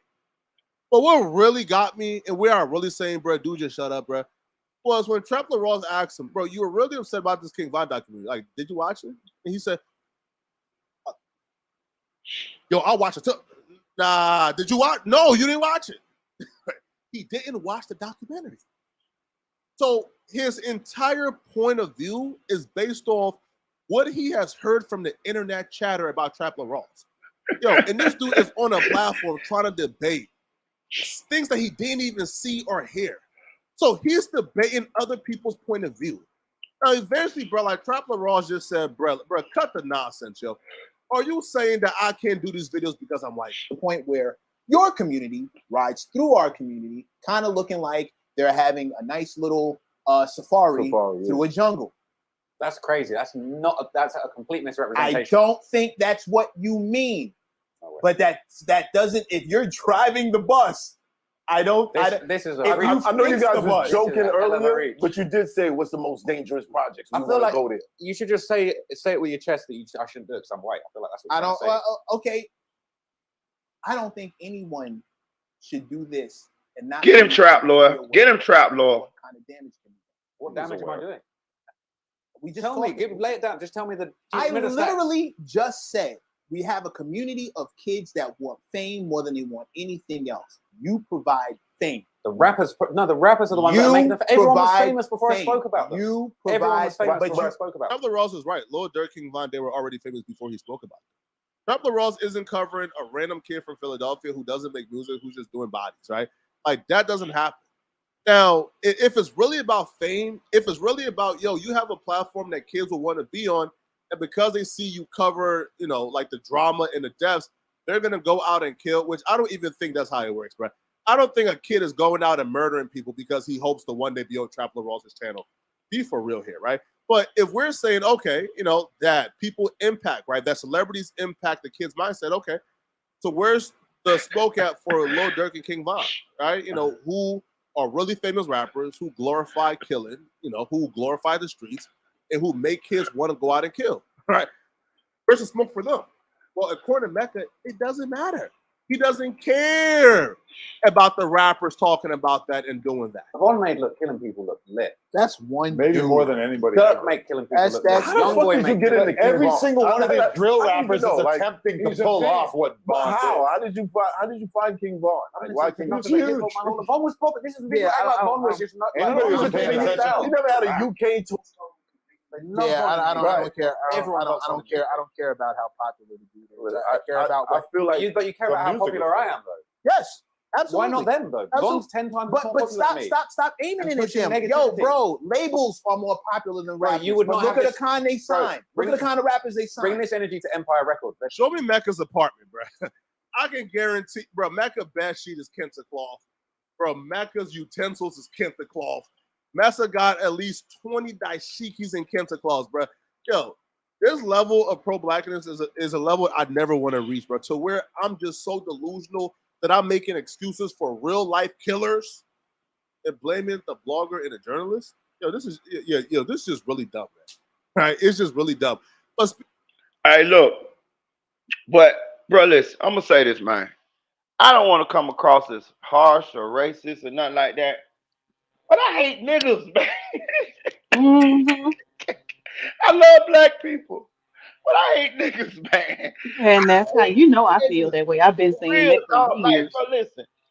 listen, bro. If I'm Math Hoffa, listen, shame on you, Math Hoffa. Shame on you. Because I have yet to see not one person who had a problem with Trap Lord Ross documentaries present a reasonable, articulate argument against Trap Lord Ross making these documentaries. Not one. I Mm-hmm. have not seen not one. Now, I'm not saying that it ain't somebody out there that can come up with some kind of a narrative as to well it's negative. I'm saying I ain't seen him yet. He done bodied every motherfucking body that's done stood in front of him talking about this subject. You know what I'm saying? Like this is fucking insane to me. Like if I'm Math Hoffa, I'm upset that this nigga is sitting beside me, embarrassing us. You know what I'm saying? Embarrassing my platform. Like Math Hoffa, shame on you because you were supposed to. If you gonna have this somebody up there who's doing this, who's playing devil's advocate or um having a being able to be the antagonist against Trapler Ross, at least have somebody up there who got some valid, educated, well thought out points. This nigga is up here, ain't even fucking did no homework, no research or nothing. Like this shit is man, it was embarrassing. Like it's embarrassing. Like I honestly like I don't have no fucking words, my nigga. Like for real, dog. Really, real. You know what I'm saying? What you say, T? Well, that's why I don't watch Math Hoffa because to me, every time I see him talk to anybody, he really doesn't have a valid damn point when he's trying to counter their argument. So, because he doesn't do research, it's like he just invite people to come talk in the barbershop and don't know shit about the motherfucker. So it's like he heard through the grapevine type shit, and he just doesn't take the time to do actual research. So his arguments are null and void most of the time because they come back with a valid point that he can't counter because he doesn't know shit about them or the topic that they're talking about, the reason why they even there. I asked one day, like, why did you even invite? Oh, who was it? Oh shit, I wish I can remember who it was. But I was like, why did you even invite them if you didn't know shit about them? Did you hear that they was popping in the culture and that's why you had them on the show just because you know that they are a hot topic right now? Instead of actually doing some damn research and learning about the person yourself, he's been made he may as well get a duck's hat and go stand in the corner of the damn barbershop. Because he look like a fucking fool most of the time when he up there. That's why I don't pay him no attention. Um, but no, I've never seen anybody be able to counter and give a valid reason why Trap Lord Ross is either a culture vulture or why he shouldn't be doing what he's doing, why he was wrong for making a documentary about a specific person or a specific event. I haven't found it yet.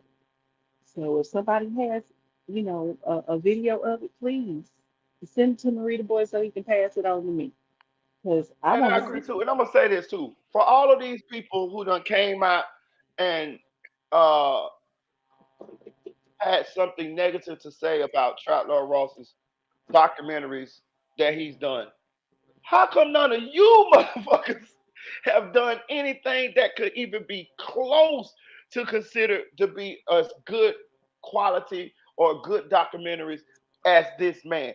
I think they did. I think they what's the words I'm looking for? They like they like motherfucking degrading the quality of his work and what he's doing because y'all already done said what y'all said, right?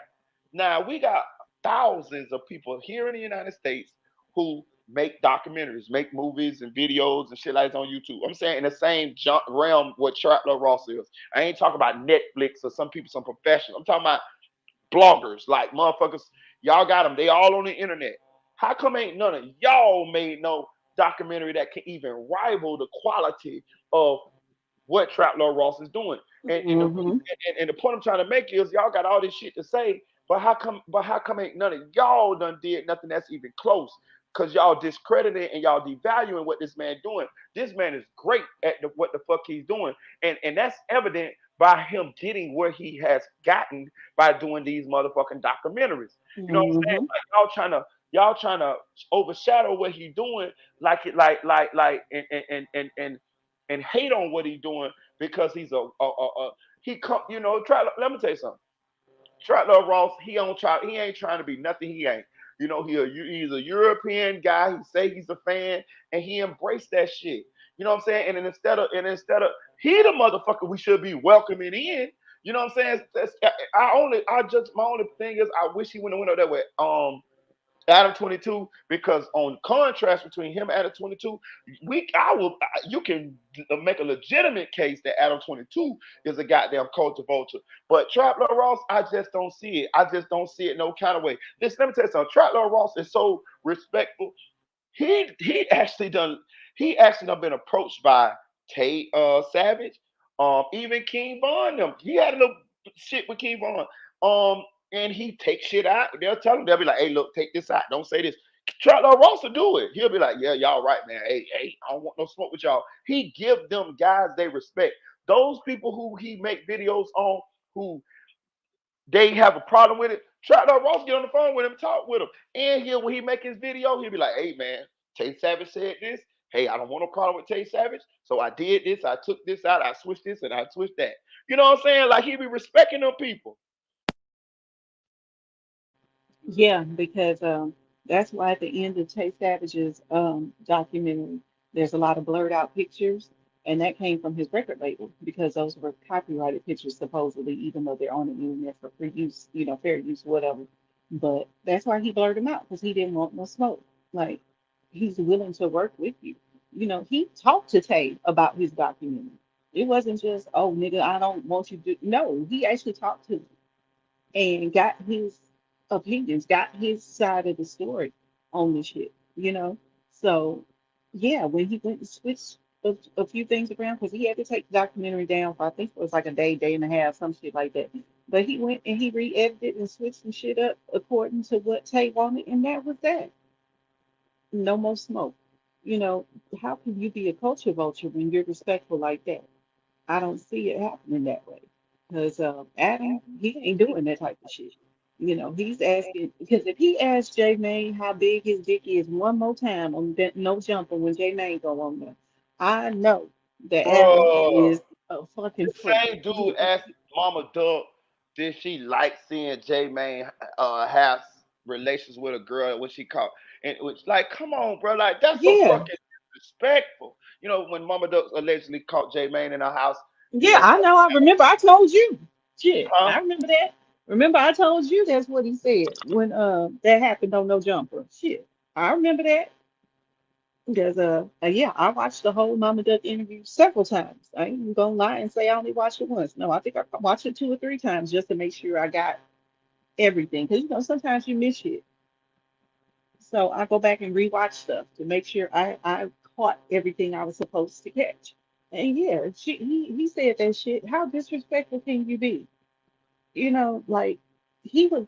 First of all, Jermaine was a kid compared to her. Still is a kid compared to her.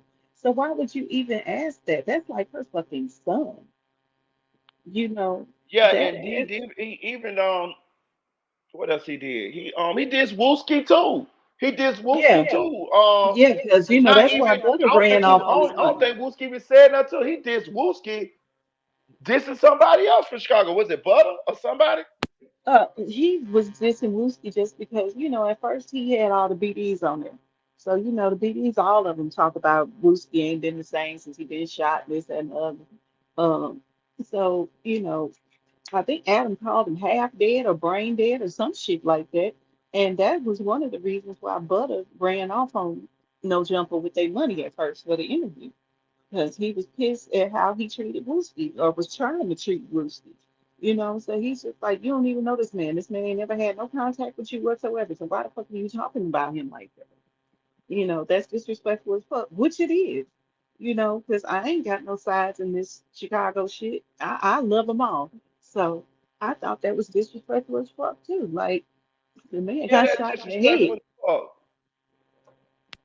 What do you expect? He got shot in the head. Not only is he dealing with, having to learn how to walk, talk, basically do everything over again, he's fucking traumatized. He got shot in the goddamn head. Don't you think that shit is gonna traumatize somebody? Hell no, Wooski ain't the same. Hell yeah, he's taking medicine, like King Von said. He's probably taking anxiety medicine. When you have some shit like that happen to you suddenly, where you were fine one minute and then the next you in the hospital, don't know whether you're gonna live life or death. Trust me, I know. I've been there my goddamn self. It causes medical PTSD. That shit is real. So yeah, he ain't the same. Hell, I know he not. Ain't nobody gotta tell me because I've been through this shit myself. I still have panic attacks every now and then, just out of nowhere. Just anxiety on 10 because of the shit that happened to me. So I know he did. Because I didn't get shot. I got sick. There's a difference. Imagine getting shot in the fucking head, dog. He's gonna be different. So why are you dissing him? You don't know this man. You just trying to be cool and say what everybody else saying that come on it. But these are real people going through real shit, and he just takes it like it's fucking GTA. It ain't no goddamn game. This is real life. These are real people that you talking about. When you talking about KI and was she a savage and did she ever have sex with? I think he asked somebody, did she ever have sex with a boy? If I'm not mistaken. And it's just like, bitch, that ain't none of your goddamn business. Why are you so worried about the sex lives of everybody that come on there? You need to be worrying about your wife giving it out of every hole she got. And facts, like I don't know what's up with dude, man. Like, and then you're not giving nothing back. You're not giving nothing back to the culture. Like, okay, Trapler Ross, his documentary, I don't give a fuck what nobody say. That added to the culture, man. That added to the culture. It was thorough. It was informative. Listen, that man went through and read every one of motherfucking King Von tweets. Listen, let me tell you something. Trapler Ross can quote every King Von song, man. I don't see him. He know them bitches heart of word for word. You know what I mean? Like he done studied them bitches. This is somebody he's enamored with the culture. He ain't somebody that's trying to make no money off the culture. He's somebody that's a fan. He likes he's interested in what he's seeing and he's documenting. He's a historian. You know what I'm saying? We need Trap Love Ross or we need people like him. Shit, you know what I'm saying? Yeah, and nobody says anything about the Chicago Scene 88s and the hell, even Street News TV. I'm a moderator over there too, but nobody says anything about those channels because, well, I know Street News is black. I don't know about Chicago Scene 88, but they do all of these damn documentaries and shit too. You know, Over down nobody street has. news too. Oh, I'm gonna get you to go pull. I'm gonna need you to pull some of these strings out the ride. I like SNTV. Yeah, SNTV, that's my boy. But yeah, he nobody says nothing to people like that because they black. But like you said, it adds to the culture. It's needed. I look at it as a part of history, you know.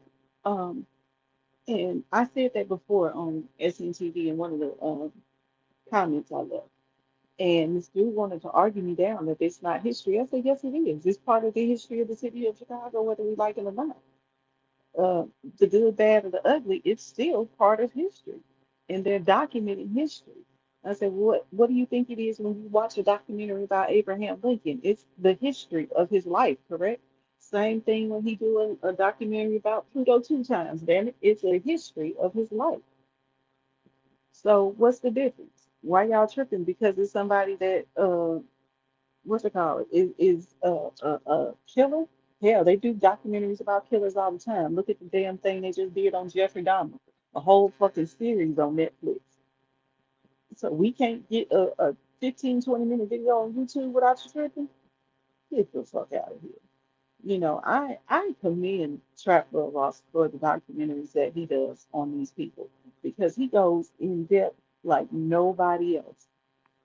Like nobody else. The amount of research that he has to do in order to do these long ass documentaries, it's impeccable. Chef's kiss, damn it. And I love every one of them. I watch them multiple times. I watch them on Patreon and then I come back and watch them on YouTube or let it play on YouTube while I go to sleep, whatever, just to make sure he get his money off of it because he deserves it.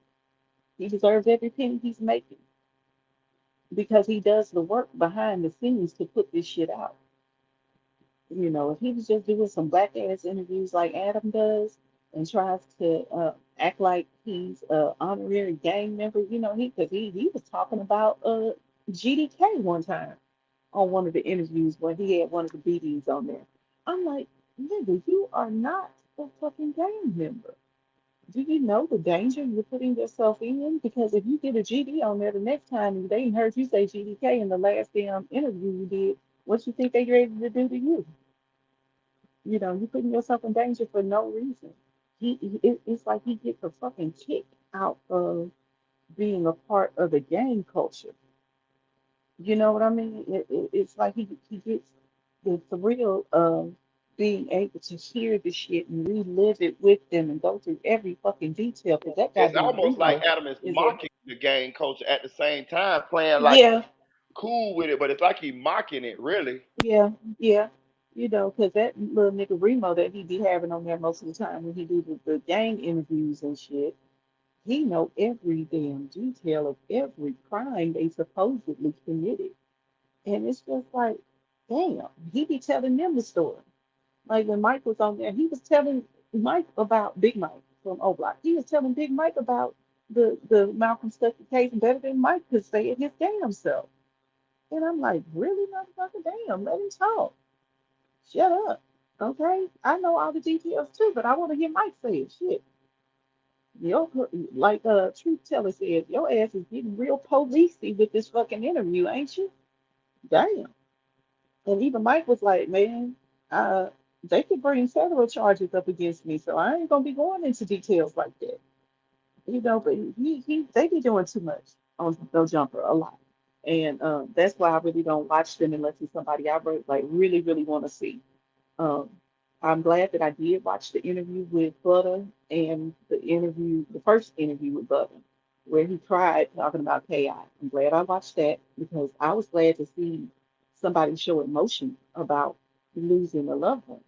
You know, because most of the time they be so high or so drunk that they can't really express emotion. They trying to hide the shit. But Butter let loose. And I was like, thank you. You know, show these people that we are still human no matter what we're going through. And I was glad to see that. I was glad to see Sheena own No Jumper and hear her talk about her kids, you know, because she rarely talk about Brick. I don't know why she don't talk about Brick like she talk about Doug.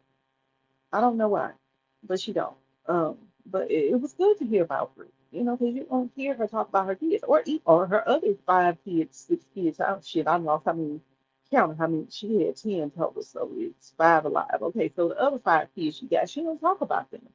So it was good to hear her talk about, you know, even how she lost her twin daughter. I didn't know how she lost that baby. I knew she died in the fire, but I didn't know the little girl started the fire herself. So just the little details, you know what I mean? It it it humanizes these people who we look at as so bad because of who they are, who their kids are, what they've done. These are still human beings, you know, and you know I am when it comes to talking about the Chicago shit. I feel like I'm a little bit too close to it to go into too many details and say too much shit, but yeah, I just all of those stories hit close to home to me because I either know somebody that know him, I know him myself, I'm related to him. It's just too close to home. So when I see them taking so much from my city without giving back, and I think I said this the other night, that pisses me off too because you're taking. What do you give back, Adam? You know, you've made millions off of fucking Chicago. What have you given Chicago in return? You talk about O Block and STL and Super Drill and 600 and THF and the low end and Welch World and all this other shit. You talk about them all the time, but what have you given back to them? So I, I, I hmm, it pisses me off. He don't even come across as somebody who's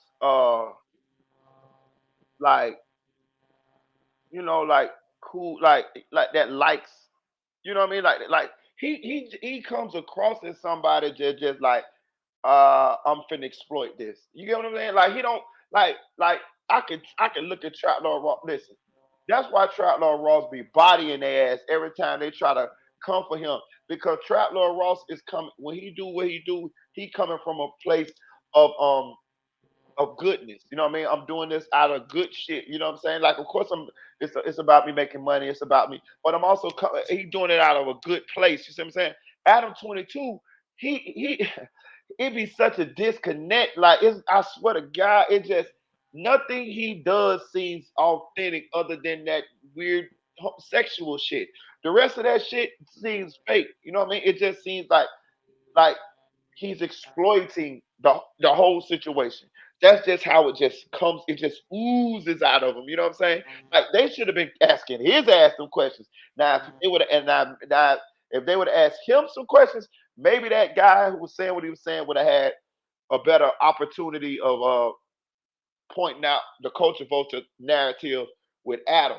But with Trapler Ross, no. And I'm gonna tell you why Trapler Ross. Trapler Ross is he's a fan of the whole culture. So he look up to people like Vlad. He look up to people like Adam. He look up to people like DJ Academic. You know what I'm saying? Like he's so happy to be a part of the fraternity from the work that he done did. He be happy. So he don't look at it. He don't look at it. He don't look at it. Uh, he don't look at it. He like a kid. He just happy. He's just happy to be here. You know what I'm saying? And if he got to defend his work, he will do that.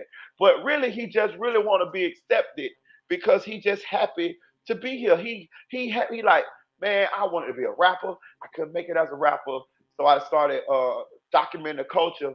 And look, I'm in the middle of the culture. I'm a part of the Hmm. culture.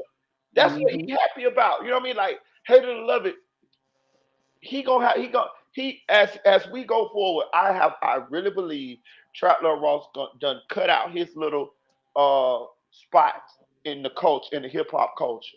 Just like 1090 Jake done cut out his little spot, just like Academic, just like Vlad, and just like Hated to Love It, Adam 22 has to. But Yeah, Trapler Ross coming from a place of goodness, bro. I'm telling you. yeah. I don't see anything negative about what Ross is doing. Me myself personally, like I said, I commend him for what he's done. It takes a lot of time, patience, a lot of work, um, and he does it.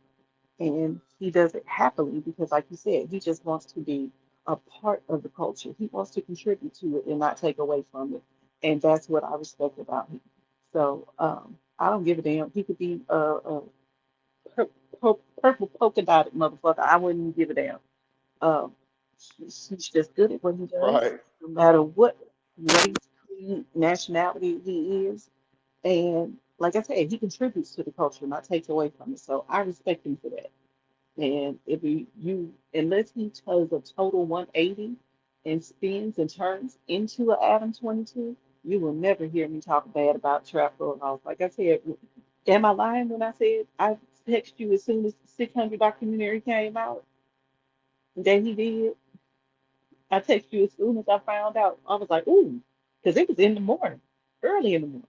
Yeah, you I was did. like, You ooh, damn sure did. And I ain't gonna lie to you. I watched every motherfucking bit of that bitch. I think it took me like a day though. I think I watched 2 hours here, dozed off, and went 2 hours here and there. But I watched every one of it, every minute I of it. watched I watched the whole thing in one stop because I was doing my hair. It was hair day, so I washed my hair and all of that shit. And when it was time to style it, I just put it on the TV and let it roll. The way I'm able to watch stuff so quick too is I play everything at 2x speed because I talk fast. My family talks fast, so it sounds better to me. I can understand it better when it's playing faster because I slow myself down a whole lot when I'm talking to y'all. If y'all were to hear me talk to my mama and my sister, man, You would think it was one of them characters off of the TV shows back in the day. You know how they would be. What they be talking fast? That's us. We've always talked like that in my family, so I just listen to it fast, and it sounds right, and I get through it fast. So a 6 hour documentary only takes me three to watch, but I'll watch it twice. So shit. I will literally get to the end and start it right back over just to make sure I ain't missed nothing because that's how good his shit is. I don't watch stuff like that where I'll immediately play it back or I'll watch it again or something like that because I hate redundancy. I hate repeating myself and I hate watching and seeing things over again. So like if I watch a series and that's the end of the series, that's it. I'm not going back to watch it again. But I will re-watch things that Trapper Ross does over and over and over again because they that fucking good. I respect it. I really do. He has all of my admiration and respect for what he does. So you ain't gonna never hear me talking bad about him. Ever. Like I said, unless he does a whole 180 and turns into an atom, there's nothing bad I can say about Trapper Ross. I just commend him and I wish him the best and keep on doing what you're doing because he cracked the code. He has cracked the code, really, on the type of documentaries that he does, who he does them on, the way he does it, with all of the information that he brings into it and connecting all the dots and shit. Because just like the Melly case, when I was saying the shit don't make sense, she's not connecting the dots. Trapper Ross connects the dots. I think he could probably did a better job prosecuting the damn case than she did. Probably would have got a damn guilty verdict right off the rip because Trapper Ross connects the dots. He takes everything and makes it make sense. And it takes a certain skill set to be able to do that. And a lot of people don't have it. And I think that's why they be hating on it too. Totally agree. I totally agree. I can see the greatness in what he's doing, and it ain't through no lens of hate, and that's why I think there's definitely coming from the lens of hate. You know what I mean? Because when it all boils down to it, it's clear that they have a problem with him because he's white. Um, I'm finna get ready to end this live. We about 3 hours in. Shout out to Trap Lord Ross. I'm gonna say this too on the heels of what you just said. I'm gonna do a Melly live tomorrow. It's a little bit of news out of the Melly situation, and I know I ain't gave y'all no Melly live in a while. And Yeah, it's a I'm little looking bit of forward news. to Of that. course, it's gonna be like what's going on with the case and why the case has been pushed back and stalled and stuff like that. But at the same time, being that this platform was started on Melly content, I feel it's only right for me to make sure that everybody caught up as to the state of the case and why it stalled out. You want to say some goodbyes or something like that, T? Just shout out to everybody in the chat. Thank you for joining. Thank you for listening to me. Well, I ramble on sometimes, but I get to the point eventually. Thank you, Marita, for always allowing me to come up and share my opinion. I appreciate that. And yeah, just have a good night, everyone, and be blessed and see you tomorrow. Always appreciate you, T. You one of the only people, you know what I mean, that me and you text, you hit me up, you know what I'm saying? And you already know what it is. I appreciate you for coming up here rocking out with me. Look like you blowing up, girl. I'm talking about, boy, you moving around, boy. You know what I'm talking about? Shit. Got some connects in the YouTube streets. Man, I was totally surprised when Gangsta made me a moderator tonight. Because that was actually the first live I've caught, but I be on this channel all the time, so maybe he's seen me in the comments or whatever. But you know how it is, how you throw up like it is now, certain comments across the screen. It was like every time I said a comment tonight, he threw it up on the screen. And I told him, I was like, man, you need some moderators because he didn't have any. And he was like, you right, you right. And when I do that, I'm gonna make you one. So one of his other people had got up on the live with him on the panel, and he told him how to, make moderators because I don't think Gangster really knew how to add mods. And once he did, shit, I was the first mod he added. I was like, okay, yeah, we can do that. We can do that. But yeah, I'm out for him. I'm out for you. I'm out for Kev, and I'm out for Street News TV. And I mess with all those platforms, man. All those platforms. All of those platforms I'm subscribed to. All of them. Yeah. Actually, I came to know Kev through this platform when he was coming over here more frequently. He'd be over here too. I think he was over here earlier today, if I'm not mistaken. I didn't get a chance to speak to him or Yeah, he Audio. was. Yeah, he was. And he's supposed to drop a. He got some things he said he been doing. That's why he ain't been dropping lately. But he got a couple of lives that he gonna do, and I'm gonna go over there and probably jump on his channel and rock with him over there.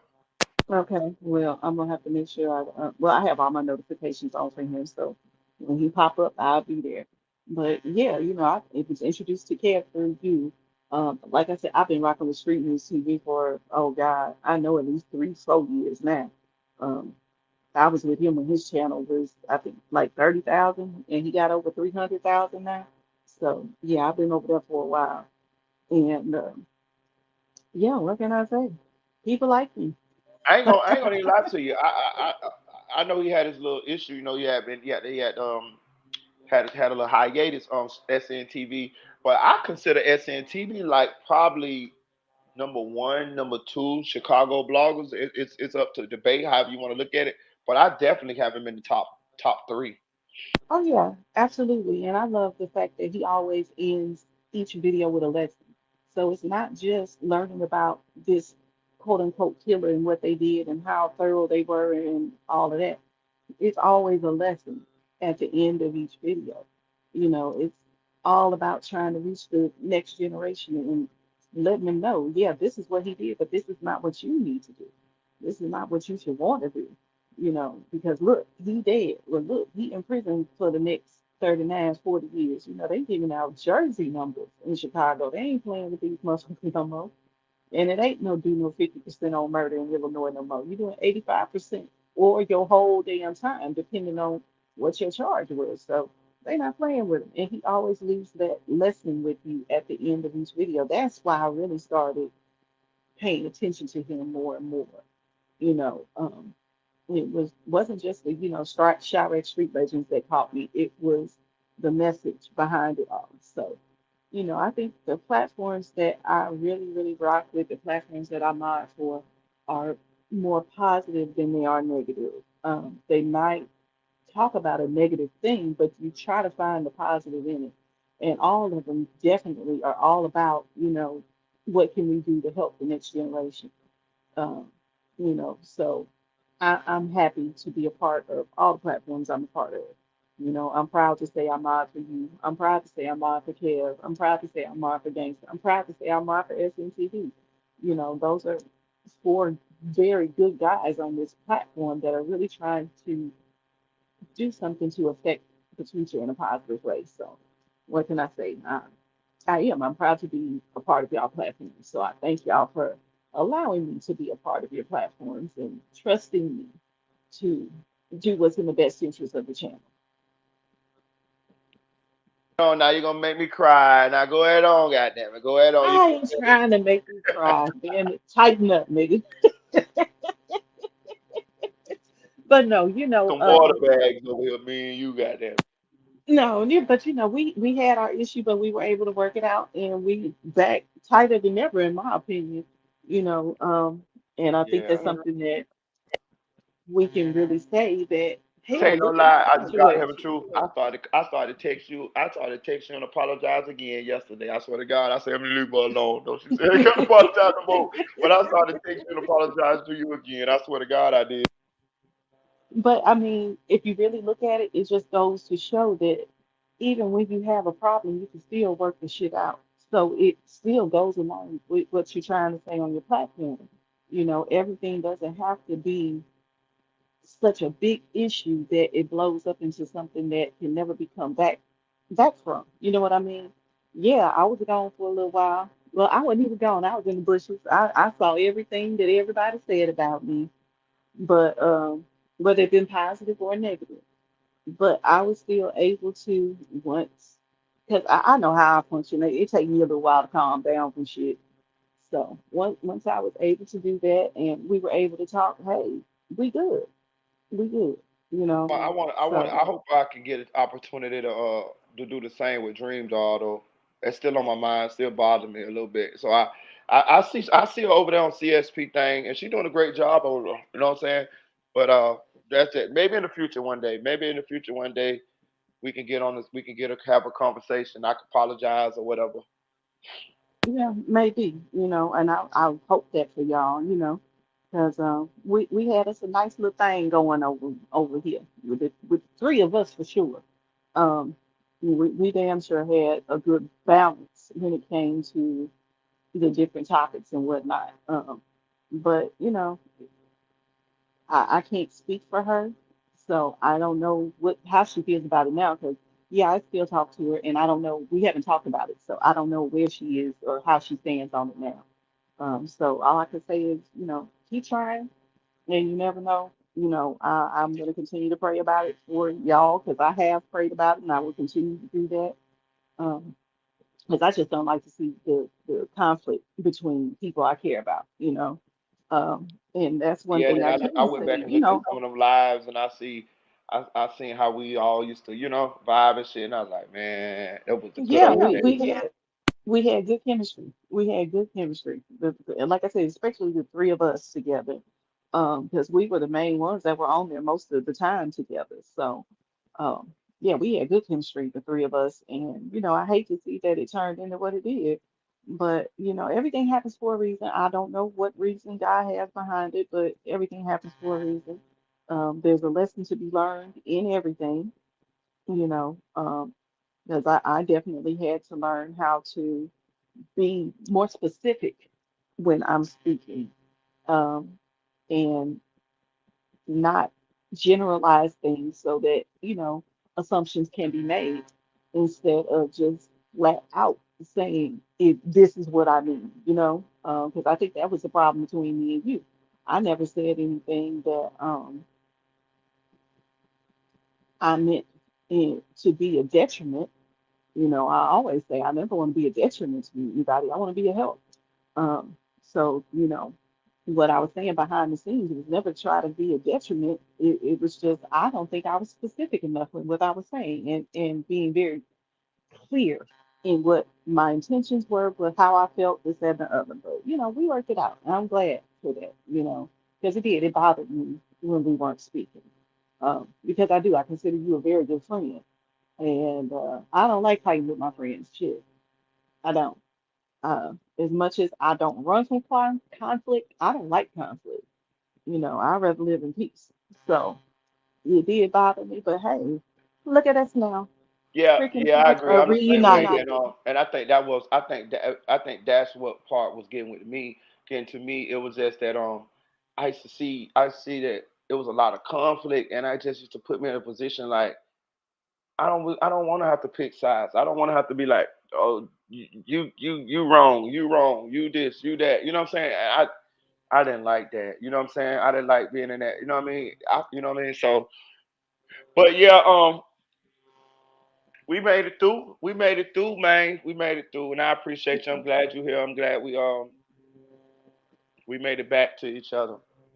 Yeah, Um, absolutely. I'm finna get off this live, man, cause you about to get me. You about to make me get all choked up and shit. Make me text Dream Doll and be like, Dream Doll, I'm sorry, Dream Doll, come back, come back. I ain't gonna tell you no lie. I started jumping CSP chat and tell her you better bring your ass back home. You know what I'm saying? But I'm gonna leave her alone. She doing a great job over there. Shout out to Dream Doll. Dream Doll, I know you stubborn, you still mad, but all I'm gonna say is Dream Doll. They kicked you out the Pokemon group twice. You came back. You can come back over here, girl. You come back over here. I miss you, dog. I miss you, my dog. You know what I'm saying? But I'm finna get out of here, man. Shout out to my girl TN Bowens. Shout out to Javon. Shout out to Nay said it. Flyboy Michael Folk, nephew for real. Audio Crack 22, Unspoken Crime Murders. Um, Deputy Eula. Tamika. Dre 6100. Shout out to It's Aaron's Way. Shout out to Silk Foster Jr. Shout out to Tamika. Who else? Who else? Who else? Yo, Rock was the night.